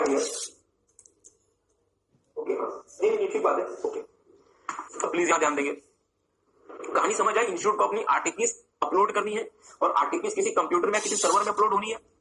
इंस्टीट्यूट के पास एक ऑप्शन था कि वो खुद के सर्वर खरीदे, उसे इंस्टॉल करे, मेंटेन करे, इन झंझटों में फंसे। दूसरा ऑप्शन क्या था, मैं इंस्टीट्यूट के पास पहुंच गया और मैंने इंस्टीट्यूट को कहा कि सर जी एक बात बताओ, आप क्या चाहते हो? इंस्टीट्यूट ने कहा कि हमारी फाइल्स सर्वर में अपलोड हो जाए और उसके लिंक हम अपनी वेबसाइट पे शेयर कर दें, ताकि जैसे बच्चा लिंक में क्लिक करेगा वो फाइल को डाउनलोड कर ले। हमने कहा बस इतनी सी बात। इंस्टीट्यूट ने कहा ठीक है, तो आपकी जगह हम अपने सर्वर्स में आपके फाइल्स को अपलोड करेंगे। इंस्टीट्यूट ने कहा कि आप तो बहुत महान व्यक्ति है। मैंने कहा महान कुछ नहीं, आप हमें पे पर यूज के हिसाब से पेमेंट कर देना, मतलब जितना आप हमारी सर्विस इस्तेमाल करोगे उतनी आप हमें पेमेंट कर देना और हमें आपसे कुछ नहीं चाहिए। तो होता है इंस्टीट्यूट को क्या फायदा? सबसे पहला फायदा, सर्वर के एक्विजिशन का खर्चा बच गया, मेंटेनेंस का खर्चा बच गया, सर्वर को रन करने का खर्चा बच गया, और इंस्टीट्यूट को सिर्फ क्या देना है, पे पर यूज के हिसाब से पेमेंट कर देनी है, कहानी खत्म। क्या किसी को बात समझ आई? और इंस्टीट्यूट के बिहाफ में कोई थर्ड पार्टी ये सारा का सारा कुछ कंप्यूटिंग का काम देखेगा, अब इंस्टीट्यूट को वो नहीं देखना। मतलब कंप्यूटिंग अब इंस्टीट्यूट के पास नहीं हो रही, ध्यान दीजिएगा, इंस्टीट्यूट के सर्वर में नहीं हो रही, कहीं दूर कंप्यूटिंग हो रही है, कहीं बादलों में कंप्यूटिंग हो रही है, मींस क्लाउड कंप्यूटिंग हो रही है। मींस इंस्टीट्यूट के लिए क्या बन गया, क्लाउड कंप्यूटिंग बन गया। प्लीज मेरी बात ध्यान दीजिए। इंस्टीट्यूट के पास एक ऑप्शन था ट्रेडिशनल कंप्यूटिंग का, वो ऑप्शन क्या था, इंस्टीट्यूट सारे के सारे फाइल्स को अपने सर्वर में अपने पास स्टोर करता, बट इंस्टीट्यूट ने ऐसा नहीं किया। इंस्टीट्यूट ने किसी दूसरे व्यक्ति के सर्वर्स में अपने फाइल्स को स्टोर कर दिया। मतलब कंप्यूटिंग तो डियर अब भी हो रही है, पर पहले वो कंप्यूटिंग आपके प्रीमाइसेस में होती, आपके डिवाइस में होती, मतलब ट्रेडिशनल कंप्यूटिंग होती, बट अब वो कंप्यूटिंग कहां हो रही है, कहीं दूर बादलों में, मींस क्लाउड कंप्यूटिंग हो रही है। आई होप आपको बात समझ आई। क्या किसी को बात समझ आई? दूसरा एग्जांपल व्हाट्सएप में जाते, मैं व्हाट्सएप के पास ही पहुंच गया और मैंने कहा व्हाट्सएप क्या चाहते हो? वो कहता है कि सर हमें अपने यूजर्स को रजिस्टर करना है, उनको लिंक भेजने हैं, उनके फोटोज वीडियोस फाइल्स को मैनेज करना है, उनके डेटाबेस को मैनेज करना है। तो फिर हमने व्हाट्सएप से पूछा तो फिर आप क्या प्लान कर रहे हो? व्हाट्सएप बोलेगा कि सर हम अपने सर्वर्स लगाने का प्लान कर रहे हैं। मतलब व्हाट्सएप क्या सोच रहा था, ट्रेडिशनल कंप्यूटिंग के बारे में। मैंने उसको समझाया कि व्हाट्सएप एक बात बताओ, अगर तुम्हें बिजली की जरूरत होती है, बिजली मतलब इलेक्ट्रिसिटी की तुम्हें जरूरत होती है, तो क्या खुद का पावर ग्रिड लगा देते हो? नहीं। अगर मुझे इलेक्ट्रिसिटी चाहिए तो क्या मैं खुद के पावर ग्रिड लगा दूं? मैं क्या खुद का पावर स्टेशन बैठा दूं?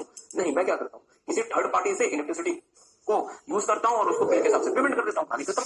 मैंने व्हाट्सएप को यही कहा कि यार व्हाट्सएप तुम एक काम करो, तुम अपने बिजनेस पे ध्यान दो, ये चीजें हम पे छोड़ दो, ये चीजें तुम्हारे बिहाफ पे हम करेंगे और तुम हमें क्या कर देना, जितना इस्तेमाल करोगे पे पर यूज के हिसाब से हमें उसकी पेमेंट कर देना। मतलब अब कंप्यूटिंग अभी भी होगी, बट वो पहले वो कंप्यूटिंग कहां होती, व्हाट्सएप के पास, मींस ट्रेडिशनल। बट अब ये कंप्यूटिंग कहां होगी, व्हाट्सएप से दूर, कहीं दूर बादलों में, कहीं दूसरे लोकेशन में, जिसको हम क्या नाम देंगे, क्लाउड कंप्यूटिंग। क्या मेरी बात किसी को समझ आई?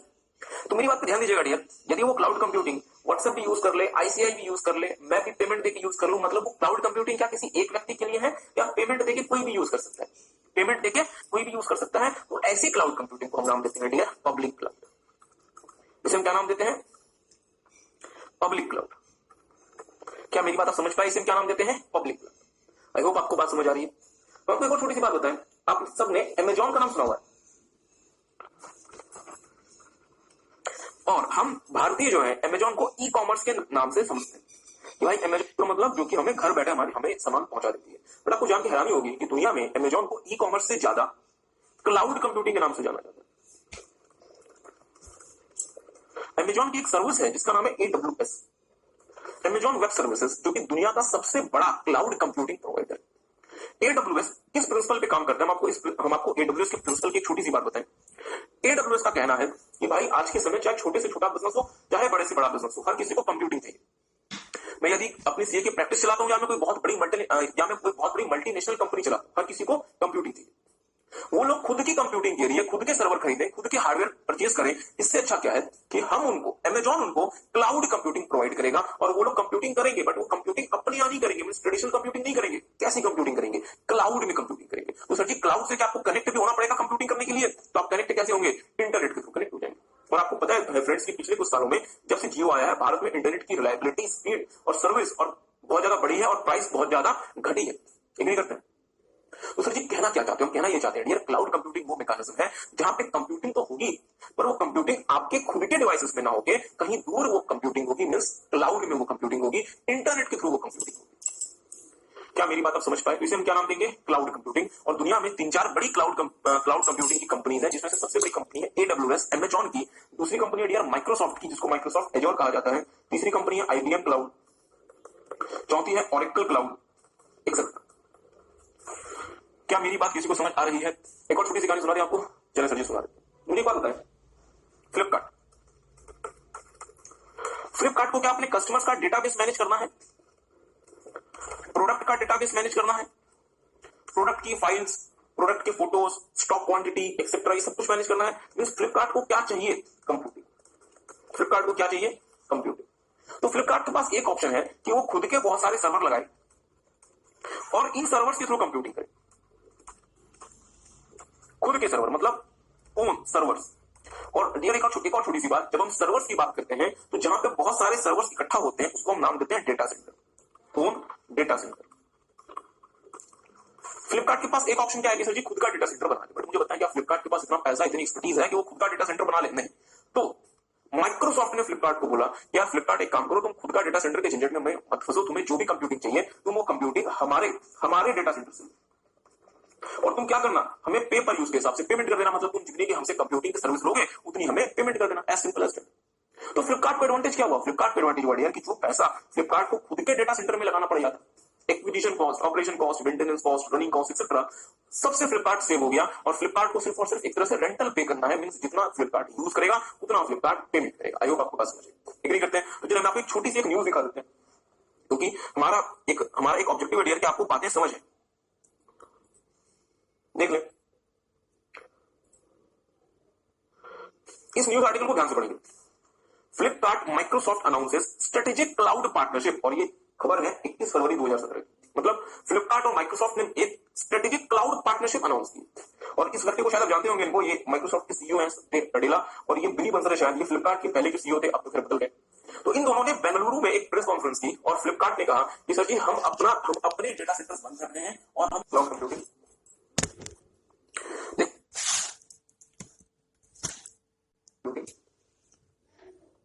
देखेंगे। Cloud computing refers to use of various services like computation, storage, application, software uses etc. over the internet over desktop। तो तीन बातें यहाँ पे आई है, बहुत ध्यान से देखिएगा। तीन बातें आई हैं, क्या क्या? कंप्यूटेशन, स्टोरेज और एप्लीकेशन सॉफ्टवेयर यूजेस। मतलब कंप्यूटेशन का मतलब क्या होगा? कंप्यूटिंग मींस जो भी कंप्यूटिंग करनी है अपने पास मत करो, कहां करो? क्लाउड में करो, ओवर द इंटरनेट करो, इंटरनेट के थ्रू करो, मतलब क्लाउड में करो, अपने पास कंप्यूटिंग मत करो। जो भी डेटा स्टोर करना है अपने पास स्टोर मत करो, कहां स्टोर कर दो? गूगल ड्राइव में स्टोर कर दो। गूगल ड्राइव किसने यूज किया हुआ है? एक बात है, तो गूगल ड्राइव क्या कहता है कि सर जी जो भी फाइल है अपने पास स्टोर मत करो, अपना स्टोरेज स्पेस बर्बाद मत करो, गूगल ड्राइव स्टोर कर दो। किसकी मदद से? इंटरनेट की मदद से। या एप्लीकेशन सॉफ्टवेयर यूजर्स की बात ध्यान दीजिएगा डियर। आपको पता है दो प्रकार के सॉफ्टवेयर होते हैं बेसिकली, मेनली एक होता है सिस्टम सॉफ्टवेयर, एक होता है application software. System software computer को चलाने में मदद करता है, एप्लीकेशन सॉफ्टवेयर कंप्यूटर को चलाने के अलावा सारे काम करता है। एग्री करते हैं? तो मेरी बात ध्यान दीजिएगा, यदि मुझे कोई एप्लीकेशन सॉफ्टवेयर की रिक्वायरमेंट है, यदि जैसे मुझे पीडीएफ से वर्ड में कोई फाइल कन्वर्ट करनी है, तो पहला ऑप्शन क्या है? फिर से ध्यान से, बहुत ध्यान से, यदि मुझे पीडीएफ से वर्ड में कोई फाइल कन्वर्ट करनी है तो पहला ऑप्शन क्या है कि मैं PDF to word converter software purchase करूं, अपने पास इंस्टॉल करूं। दूसरा ऑप्शन क्या है कि मैं online PDF to word converter software use कर लूं, और अगर वो फ्री में यूज हो रही है तो बहुत अच्छी बात है, अदरवाइज मैं उसके लिए पेमेंट कर दूं। मतलब मैं किससे बच गया? मैं उसको परचेज करने से और अपने सिस्टम में इंस्टॉल करने से बच गया, और मैं इंटरनेट से ही क्या करूंगा? उस एप्लीकेशन सॉफ्टवेयर को यूज करूंगा। मींस मैं कंप्यूटिंग तो कर रहा हूं बट अपने पास नहीं कर रहा, सब कहां कर रहा हूं? अपने से दूर कर रहा हूं, किसी क्लाउड में कंप्यूटिंग कर रहा हूं। आई होप आपको बात समझ आई। जिसे हम क्या नाम देते हैं? Cloud computing. ठीक बात। तो एक काम करेंगे, मेरे साथ साथ लिखना शुरू करेंगे। क्लाउड मींस क्लाउड कंप्यूटिंग किन किन चीजों से मिलकर बना होता है? मुझे एक बार बताना, सारी बातें आपको पता है। क्लाउड कंप्यूटिंग में क्या होगा? हमारे पास एक डिवाइस होगा जिसे हम क्या नाम देंगे? क्लाइंट। और क्लाउड में मींस हमसे कहीं दूर क्या होगा? हमसे कहीं दूर क्या होगा? सर्वर्स होंगे, जिसे आप क्या नाम देंगे? क्लाउड। और हम दोनों आपस में कनेक्टेड होंगे। तो एक काम करें, मेरे साथ लिखना शुरू करें। बैकएंड या फिर क्लाउड, और बैकएंड में हमारे पास सर्वर होता है और हमारे पास सॉफ्टवेयर होता है, और फ्रंट एंड और बैकएंड आपस में थ्रू नेटवर्क कनेक्टेड होते हैं, और हम दोनों के बीच में एक खास प्रकार का सॉफ्टवेयर काम कर रहा होता है जिसका नाम होता है मिडिलवेयर। हाँ, ओके, तो हम आपको 1 मिनट में पहले ये बता दें कि हमें मिडिलवेयर क्यों चाहिए होता है। मुझे बात बताएंगे, क्लाउड कंप्यूटिंग जो है वो एक बार में सिर्फ एक क्लाइंट को सर्विस देगा, एक बार में वो मल्टीपल क्लाइंट्स को सर्विस दे सकता है। फेसबुक का जो सर्वर है वो एक बार में सिर्फ एक क्लाइंट को सर्विस देगा, एक बार में फेसबुक का सर्वर मल्टीपल क्लाइंट्स को सर्विस दे सकता है, मल्टीपल क्लाइंट को।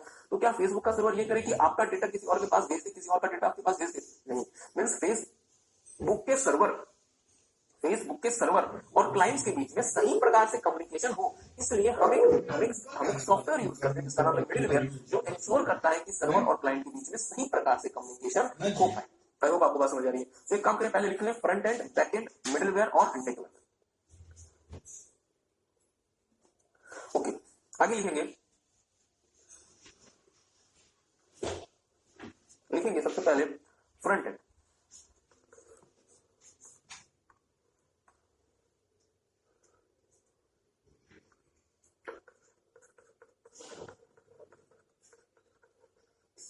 फ्रंट एंड सबसे पहले लिखेंगे फ्रंट एंड, लिखना शुरू करेंगे। ओके, मुझे पता है आपकी ट्रेडिशनल कंप्यूटिंग क्या होती है।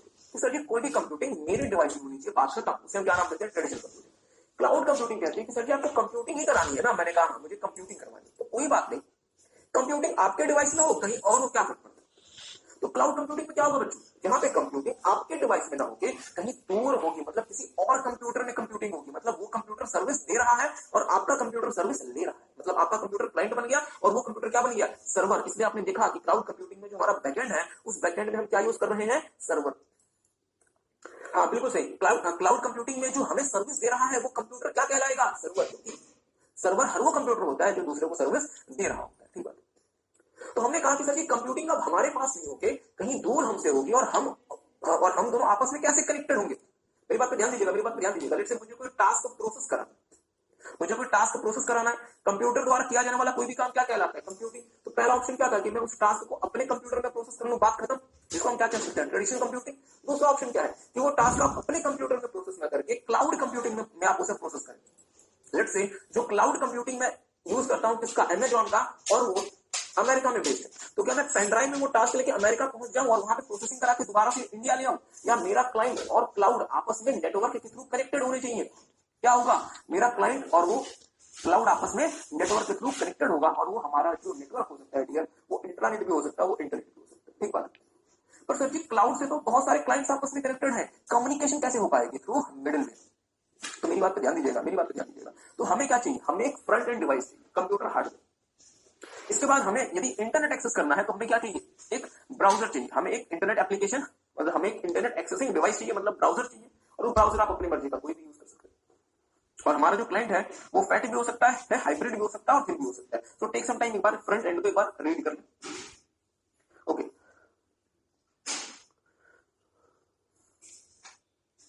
चलिए, आई होप आपने फ्रंट एंड को पढ़ लिया।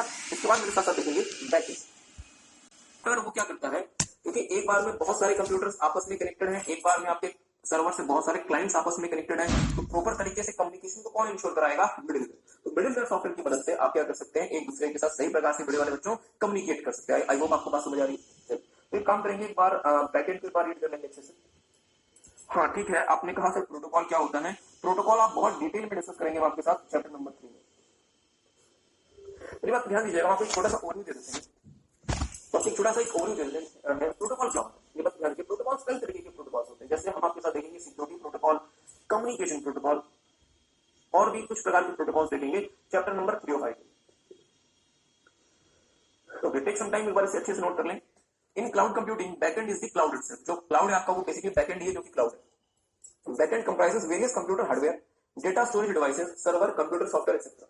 The cloud computing mechanism needs to follow certain rules called protocols and it uses a special kind of software called middleware। और middleware वो सॉफ्टवेयर होता है जो कंप्यूटर्स आपस में नेटवर्क के थ्रू कनेक्टेड हैं, उनको एक दूसरे के साथ कम्युनिकेट कराने में मदद करता है। उसे हम क्या नाम देंगे? मिडलवेयर। ठीक बात। ओके, इसके बाद Middleware is a software allows computer that are connected to the network and communicate with each other. The middleware software allows the computer that are connected to the network to communicate with each other.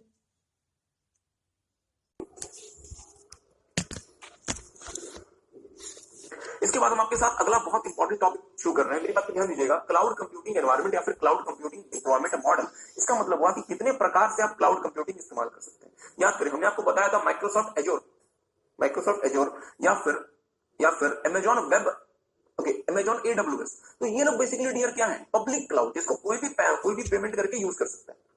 But let's say यदि फ्लिपकार्ट सिर्फ अपने purpose के लिए या Samsung सिर्फ अपने employees के लिए यदि क्लाउड कंप्यूटिंग डेवलप कराती है, जिसका इस्तेमाल सिर्फ कौन कर सकता है, फ्लिपकार्ट या फिर सिर्फ सैमसंग के एम्प्लॉयज, उसे हम क्या नाम देंगे, प्राइवेट क्लाउड का नाम देंगे। ठीक बात है, तो एक काम करेंगे, मेरे साथ लिखना शुरू करेंगे। चार प्रकार के, मैं आपको बता देता हूँ, चार तरीके से हम क्लाउड कंप्यूटिंग एनवायरनमेंट हमारे हो सकते हैं, चार तरीके से हमारा क्लाउड कंप्यूटिंग डिप्लॉयमेंट मॉडल हो सकता है। दो हमने आपको बताया, एक का नाम है पब्लिक, दूसरे का नाम है प्राइवेट। दो होते हैं जिसमें एक का नाम होता है कम्युनिटी और एक का नाम होता है हाइब्रिड। आपके साथ समय के साथ देखेंगे, देखना शुरू करेंगे, लीजिएगा। हमने आपको सबसे पहला क्या लिखवाया, पब्लिक क्लाउड। और यहाँ पे आपने क्या लिखा डियर कि public these clouds are established by third party vendors, मतलब कंपनी एस्टैब्लिश करती, कंपनी एस्टैब्लिश नहीं करती। अगर ये कंपनी एस्टैब्लिश करके कंपनी यूज करे तो ये क्या बन जाएगा, प्राइवेट क्लाउड। मींस ये क्लाउड कौन एस्टैब्लिश करेंगे, थर्ड पार्टी वेंडर्स। कहां पे, इंटरनेट में, और जो कि पब्लिक को उपलब्ध कराया जाएगा और पब्लिक पे पर यूज के बेसिस पे इस क्लाउड को यूज कर सकती है। इसके मेजर बेनिफिट्स क्या है, सर्विसेज फ्लेक्सिबल होती है। हाँ, तो कह रहे थे widely use in the development, deployment and management of the enterprise software. बहुत ध्यान से बात सुनिएगा। Widely use in the development, deployment and management of the enterprise software. और तीसरा, offers variety of services like web hosting, मतलब web server, storage, software development platforms etcetera. Some popular public cloud providers are IBM Cloud, Amazon Web Services, Microsoft Azure, etc. मैं आपको छोटा सा example दें, चलिए दे दो, मेरी बात पे ध्यान दीजिएगा। लेट्स से आपने एंग्री बर्ड्स का नाम सुना होगा। एंग्री बर्ड्स एक बहुत पॉपुलर गेम हुआ करता था, फिर आज भी गेम है, बट आज तो सारे के सारे कहना चाहता हूँ डियर कि मुझे एंग्री बर्ड्स डेवलप करना है, मतलब मुझे अपने एंटरप्राइज के लिए एक सॉफ्टवेयर डेवलप करना है।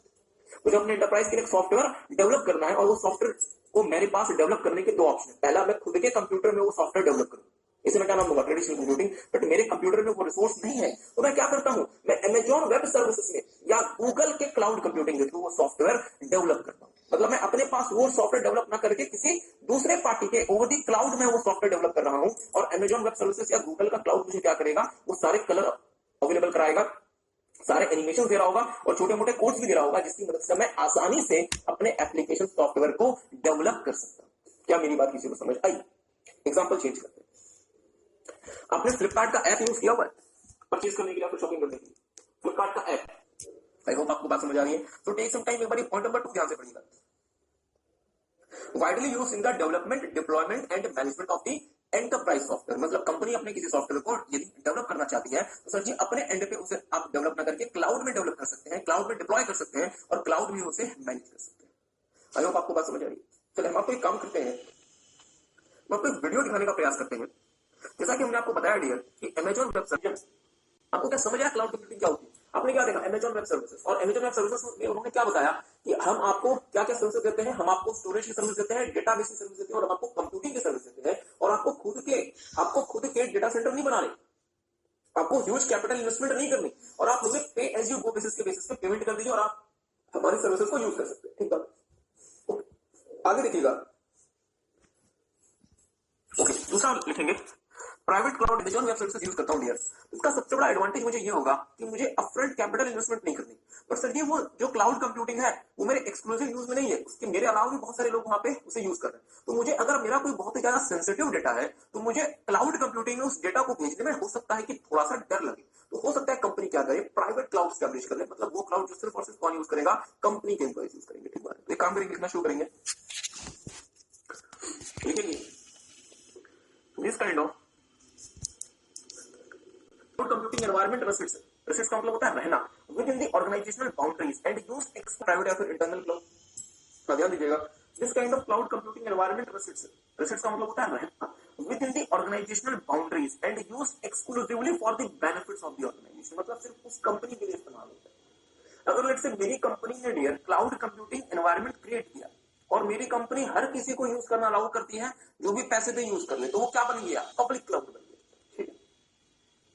Private cloud enables to use, okay, the private cloud is generally built by the IT department of the entity. मतलब कंपनी का जो आईटी डिपार्टमेंट है वही जनरली प्राइवेट क्लाउड बिल्ड कर लेता है, कोई इशू नहीं आता।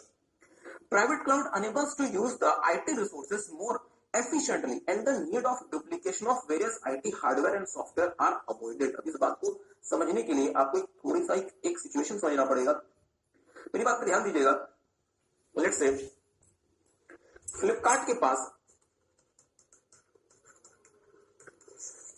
पास डियर ऐसे 100 एम्प्लॉय करेंगे। इस लाइन के बाद दोबारा से पढ़ेंगे। Okay, private cloud enables to use the IT resources more efficiently and the need of duplication of various IT hardware and software are avoided। I hope आपको बात समझ गई। चलिए हम आगे प्रोसीड करते हैं। तीसरा लिखेंगे जल्दी से, कम्युनिटी क्लाउड। अब ये मेरी बात पे ध्यान दीजिएगा। प्राइवेट क्लाउड हमारे लिए बहुत अच्छा है, ये सिर्फ मैं यूज कर सकता हूँ, बट एक सिंगल कंपनी प्राइवेट क्लाउड का खर्चा बर्दाश्त करे ये कोई जरूरी नहीं है। तो क्यों ना हम एक काम करें। और मुझे एक बात सोच के बताएं, आपको पता है डियर टाटा ग्रुप की बहुत सारी कंपनी है, Tata Motors, TCS, Tata steel, ठीक बात है, इंफ्रा, ठीक बात है। अब यदि सारी की सारी कंपनीज खुद की क्लाउड कंप्यूटिंग को डेवलप करें, खर्चा ज्यादा होगा। इससे अच्छा क्या है, टाटा मोटर्स की जितनी ग्रुप कंपनीज हैं वो सारी ग्रुप कंपनीज मिलकर एक क्लाउड कंप्यूटिंग को डेवलप करें और उस क्लाउड कंप्यूटिंग को सिर्फ और सिर्फ ग्रुप कंपनीज ही अवेल कर सकती है, बाकी कोई थर्ड पार्टी अवेल नहीं कर सकती। हम एग्जांपल चेंज करते हैं। भारत सरकार के लिए से 10 कंपनीज है। एक ऑप्शन क्या है, 10 की 10 कंपनीज पब्लिक क्लाउड यूज करें, तो इससे हमारे डेटा की सेफ्टी का सवाल आ जाएगा। 10 की 10 कंपनीज प्राइवेट क्लाउड अपना बनाए यूज करे, तो खर्चा बहुत लगेगा। इससे अच्छा ऑप्शन क्या है कि 10 कंपनीज मिलकर अपनी एक प्राइवेट क्लाउड जनरेट कर सकती है, जिसको 10 कंपनीज, सारी की सारी कंपनीज यूज करेंगी। तो इसे आप क्या नाम देंगे, कम्युनिटी क्लाउड, क्योंकि यहाँ पे जो क्लाउड कंप्यूटिंग की सर्विस यूज हो रही है वो member of the same community के द्वारा यूज हो रही है। ठीक बात, एक काम करेंगे मेरे साथ साथ एक बार नोट करेंगे, देखेंगे कम्युनिटी क्लाउड लिखिएगा।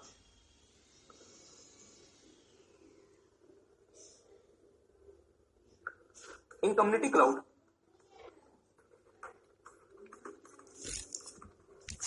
comma, clients belongs to the same community। एक ही कम्युनिटी के लिए सारे क्लाइंट्स और ये क्लाउड कंप्यूटिंग रिसोर्सेज को आपस में शेयर कर रहे हैं और ये कनेक्टेड है वाया इंटरनेट की बात। आखिर जो हमारा क्लाउड है वो कहलाता है हाइब्रिड क्लाउड।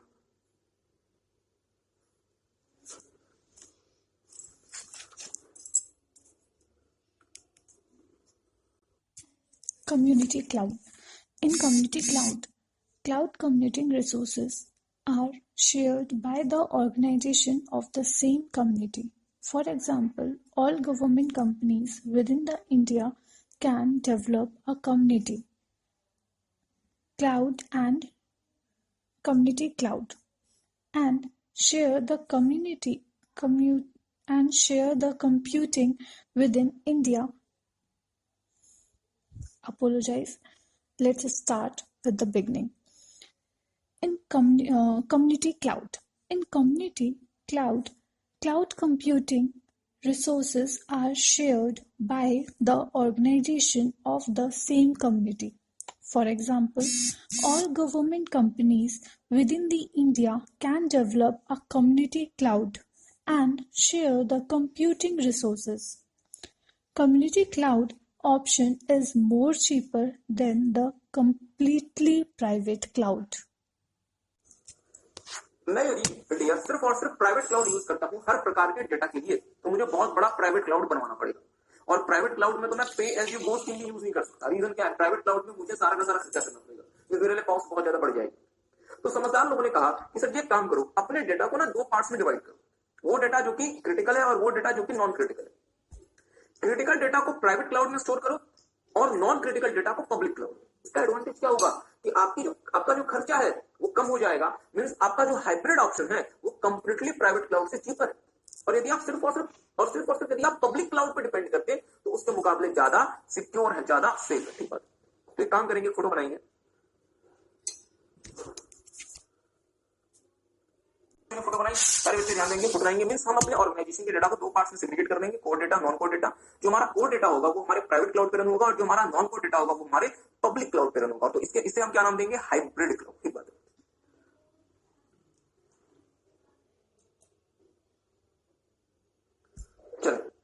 आगे हम पढ़ेंगे सर्विस मॉडल्स ऑफ, वहां पे इंस्टीट्यूट ने 5 प्रकार की सर्विसेज हमें पढ़ने को दी। बट यदि हम न्यू कोर्स की बात करें ईआई सिस्टम की, तो इंस्टीट्यूट ने 15-20 प्रकार की सर्विसेज क्लाउड कंप्यूटिंग में पढ़ने को दी बच्चों को। ठीक बात है। इसका मतलब ये हुआ कि हमारा जो ओल्ड कोर्स है ये कंपैरेटिवली इजी है than the new course. Anyhow हमें इंस्टीट्यूट ने 5 प्रकार की सर्विसेज क्लाउड में पढ़ने को दी है। वो सर्विसेज कुछ इस प्रकार हैं, अभी नोट ही करेंगे। सबसे पहले इंफ्रास्ट्रक्चर एज अ सर्विस, दूसरा सॉफ्टवेयर एज अ सर्विस, तीसरा प्लेटफॉर्म एज अ सर्विस, चौथा नेटवर्क एज अ सर्विस और पांचवा कम्युनिकेशन एज अ सर्विस। हाँ बिल्कुल, इसको इसी फॉर्मेट में आई डबल ए, तो आई बड़ा रहेगा, आई आपका रहेगा कैपिटल, ए और ए आपके रहेंगे स्मॉल कैप्स में और एस आपका रहेगा कैपिटल फॉर्म में। तो ये क्या, इसे हम क्या पढ़ेंगे, इंफ्रास्ट्रक्चर एज अ सर्विस। ठीक बात है, ओके। मेरी बात पर ध्यान दीजिएगा, क्लाउड कंप्यूटिंग के थ्रू मुझे क्या क्या सर्विसेज मिल सकती है। क्लाउड कंप्यूटिंग के थ्रू यार मुझे 5 प्रकार की सर्विसेज मिल सकती है। एक का नाम है infrastructure as a service, software as a service, platform as a service, network as a service and communication as a service. जैसे फॉर एग्जांपल गूगल ड्राइव, आपने गूगल ड्राइव यूज किया है। गूगल ड्राइव में क्या होता है, जो गूगल कंपनी है वो कहती है कि सर जी आपको कोई फाइल स्टोर करनी है ना, मैंने कहा तो एक काम करो, उस फाइल को अपने हार्ड डिस्क में स्टोर ना करके हमारे सर्वर में स्टोर कर दो, कहानी खत्म। मींस गूगल ड्राइव मुझे इसके अलावा और कोई सर्विस नहीं देता। क्या मेरी बात आप समझ पाए? तो इंफ्रास्ट्रक्चर एज अ सर्विस जो होता है वो बहुत बेसिक नेचर का क्लाउड कंप्यूटिंग सर्विस होता है, जो मुझे बेसिक आईटी स्टोरेज कैपेसिटी देता है। बट लेट्स से डियर, मैं क्लाउड में मींस मैं ऑनलाइन अपने पीडीएफ को वर्ड में कन्वर्ट करता हूं या अपने वर्ड फाइल को पीडीएफ में कन्वर्ट करता हूं, तो वहां पे मुझे क्या मिला, क्या मुझे स्टोरेज कैपेसिटी मिली? नहीं, मुझे क्या मिला, क्लाउड में सॉफ्टवेयर मिल गया। इसे हम नाम देते हैं software as a service. I hope आपको बात समझ आ रही है। एक बात है, टेक सम टाइम, मेरे साथ सब लिखना शुरू करेंगे, लिखेंगे लिखेंगे। जैसे गूगल ड्राइव हो गया, आसूस वेब स्टोरेज सर्विस हो गई, ड्रॉप बॉक्स हो गया, सैमसंग क्लाउड हो गया एक्सेट्रा। तो ये सर्विसेज क्या होती है, ये कहती है कि सर जी जो फाइल्स या फोल्डर्स आप अपने कंप्यूटर में स्टोर कर रहे हैं, एक काम करें उसे अपने कंप्यूटर में स्टोर ना करें, उसे हमारे सर्वर में स्टोर कर दें और आप हमें पे पर यूजर्स के बेसिस पे पेमेंट करते हैं। और हमारी सर्विसेज स्केलेबल है, मतलब आप अपनी रिक्वायरमेंट के हिसाब से सर्विसेज की कंजम्पशन को बढ़ा भी सकते हैं और घटा भी सकते हैं। दूसरा लिखेंगे जल्दी से, सॉफ्टवेयर एज अ सर्विस, जल्दी से लिखेंगे। मतलब सर जी ना तो आपको सॉफ्टवेयर को खरीदने में पैसा लगाना और नहीं अपने सिस्टम में इंस्टॉल करना, आप सीधा क्या करें, ऑनलाइन इंटरनेट की मदद से आप पे पर यूजर बेसिस पे जो भी सॉफ्टवेयर आपको चाहिए आप उसे यूज कर लें। नोट कर लिया सबने? आगे लिखेंगे, जैसे फॉर एग्जांपल गूगल डॉक एक प्रकार का सॉफ्टवेयर है जिसको आप इंटरनेट में इस्तेमाल कर सकते हैं, या किसी भी प्रकार का ऑनलाइन डॉक्यूमेंट एडिटर जिसको आप इंटरनेट में यूज कर लें, ताकि आपको एमएस ऑफिस खरीद के अपने सिस्टम में इंस्टॉल नहीं करना, या किसी भी तरीके का डॉक्यूमेंट कन्वर्टर, अगर आपको फाइल अपनी पीडीएफ से वर्ड में कन्वर्ट करानी है, वर्ड से पीडीएफ में कन्वर्ट करानी है, किसी भी फॉर्म से किसी भी फॉर्म में यदि आपको अपनी फाइल कन्वर्ट करानी है, तो आपको अपने सिस्टम में उसे नहीं करना, आप अकॉर्डिंगली क्या कर सकते हैं, उसे ऑनलाइन यूज कर सकते हैं। लगभग आपको बात समझ आई? तो टेक सम टाइम एक बार से देख लें।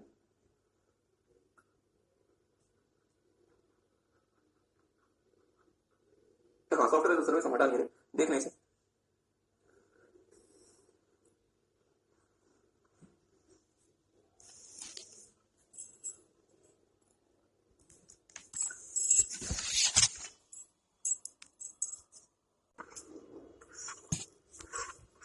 प्लेटफॉर्म एज अ सर्विस, मेरी बात पर ध्यान दीजिएगा।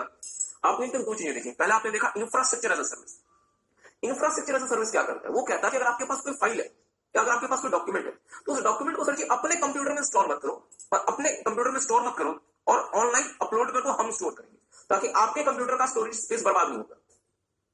सॉफ्टवेयर एज अ सर्विस कहता है कि अगर कोई सॉफ्टवेयर ऑलरेडी उपलब्ध है, अगर आप उसे यूज करना चाहते हो, जैसे फोटोशॉप, तो फोटोशॉप को आपको खरीदना पड़ेगा, मींस परचेज करना पड़ेगा, अपने सिस्टम में इंस्टॉल करना पड़ेगा। इससे अच्छा है एडोबी कंपनी आपको ये बोले कि सर जी फोटोशॉप यूज करना है, मैंने कहा हाँ, आपको इंस्टॉल नहीं करना, खरीदना नहीं, आप जितना फोटोशॉप यूज करना चाहते हो ऑनलाइन यूज करना, उसके भी सिस्टम में पेमेंट करना नहीं करना। एक बात है, तो इसे हम क्या नाम देंगे, software as a service. But sir ji यदि मुझे खुद का फोटोशॉप डेवलप करना हो या मुझे खुद का कोई एप्लीकेशन डेवलप करना हो, तो मैं क्या यूज करता हूँ, प्लेटफॉर्म एज अ सर्विस, जहां पे क्लाउड कंप्यूटिंग सर्विस प्रोवाइडर मुझे प्लेटफॉर्म देता है, हर वो हार्डवेयर और सॉफ्टवेयर अवेलेबल कराता है जिसकी मदद से मैं क्या कर सकता हूं, अपने बिजनेस के लिए, अपने एंटरप्राइज के लिए एप्लीकेशंस को डेवलप कर सकता हूं, डिप्लॉय कर सकता हूं, मैनेज कर सकता हूं। आई होप आपको बात समझ आ रही है। तो टेक सम टाइम, मेरे साथ साथ थोड़ा सा इसको नोट कीजिएगा जल्दी से।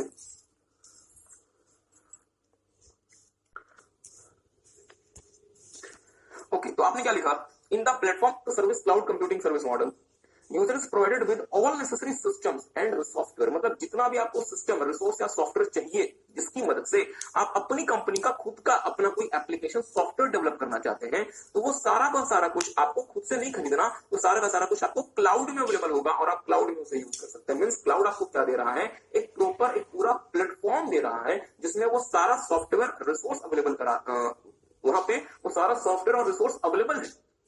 यूजर आसानी से जिसके इस्तेमाल से अपने कंपनी के लिए, अपने बिजनेस के लिए एप्लीकेशंस को या फिर सॉफ्टवेयर्स को डेवलप कर सकता है। नहीं, एप्लीकेशन और सॉफ्टवेयर का मतलब एक ही होता है, एक ही चीज होती है एप्लीकेशन या फिर सॉफ्टवेयर, अलग अलग नहीं होती। एक बात आगे लिखिएगा, okay, Google app engine, unity game engine या फिर अमेजॉन वेब सर्विसेज, ये लोग क्या करते हैं, ये लोग आपको पूरा का पूरा सिस्टम, सॉफ्टवेयर और हर वो सारे रिसोर्स प्रोवाइड करते हैं जिसकी आपको जरूरत है क्लाउड में अपने एप्लीकेशंस को डेवलप करने की। ठीक बात, बिल्कुल सही बात है, बच्चे ने बिल्कुल सही कहा। ध्यान दीजिएगा, यदि आप कोई बना बनाया सॉफ्टवेयर इस्तेमाल करते हैं इंटरनेट में, उसे क्या नाम देंगे वीडियो वाले बच्चों, software as a service. But यदि आप कोई खुद का सॉफ्टवेयर डेवलप कराएंगे, उसे क्या नाम देंगे, प्लेटफॉर्म एज अ सर्विस। ठीक बात। सो आई होप कि आप लोग आज इसे अच्छे से रिवाइज करके लाएंगे। तो फिर आज के लिए फिर हम ओवर करते हैं, अगली क्लास में हम इसे आगे एक्सटेंड करेंगे और अगली We have seen the topic service model of cloud computing. It means cloud computing कौन से services provide करता है। Service model of cloud computing. What kind of services a cloud computing? What kind of services a cloud services provider is offering? Mainly, there are 5 cloud computing services models. First one is infrastructure as a services. Second one is software as a services. Third one is platform as a services. Fourth one is network as a services. And fifth one is communication as a services. Infrastructure as a services. In case of infrastructure as a services, cloud service provider provides the client the access to basic server capacity, storage capacity, etc. These services are charged on usage basis and services are scalable, where customer can expand or reduce the service as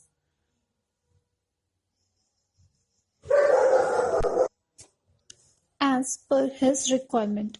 For example, Google Drive, Access Web Storage, Dropbox, Samsung Cloud, etc. Software as a services. Here, cloud services provider provides complete software on the cloud. User can access the software application hosted on the cloud by the vendor on pay-per-use basis. Thus, he is not required to spend money on the acquisition of the software, and he is not required to install the software on his computer.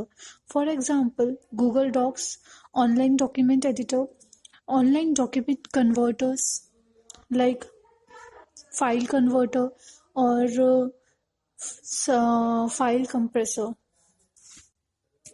Third one is platform as a services. In this cloud computing service model, the user is provided with all necessary system and software needed to develop the software application on the cloud without the need to buy and manage those systems and the software internally by the users. For example, Google App Engine,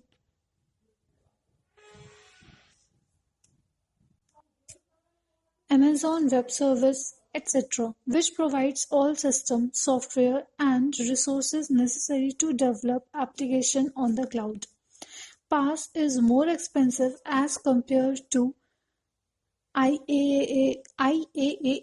and SaaS.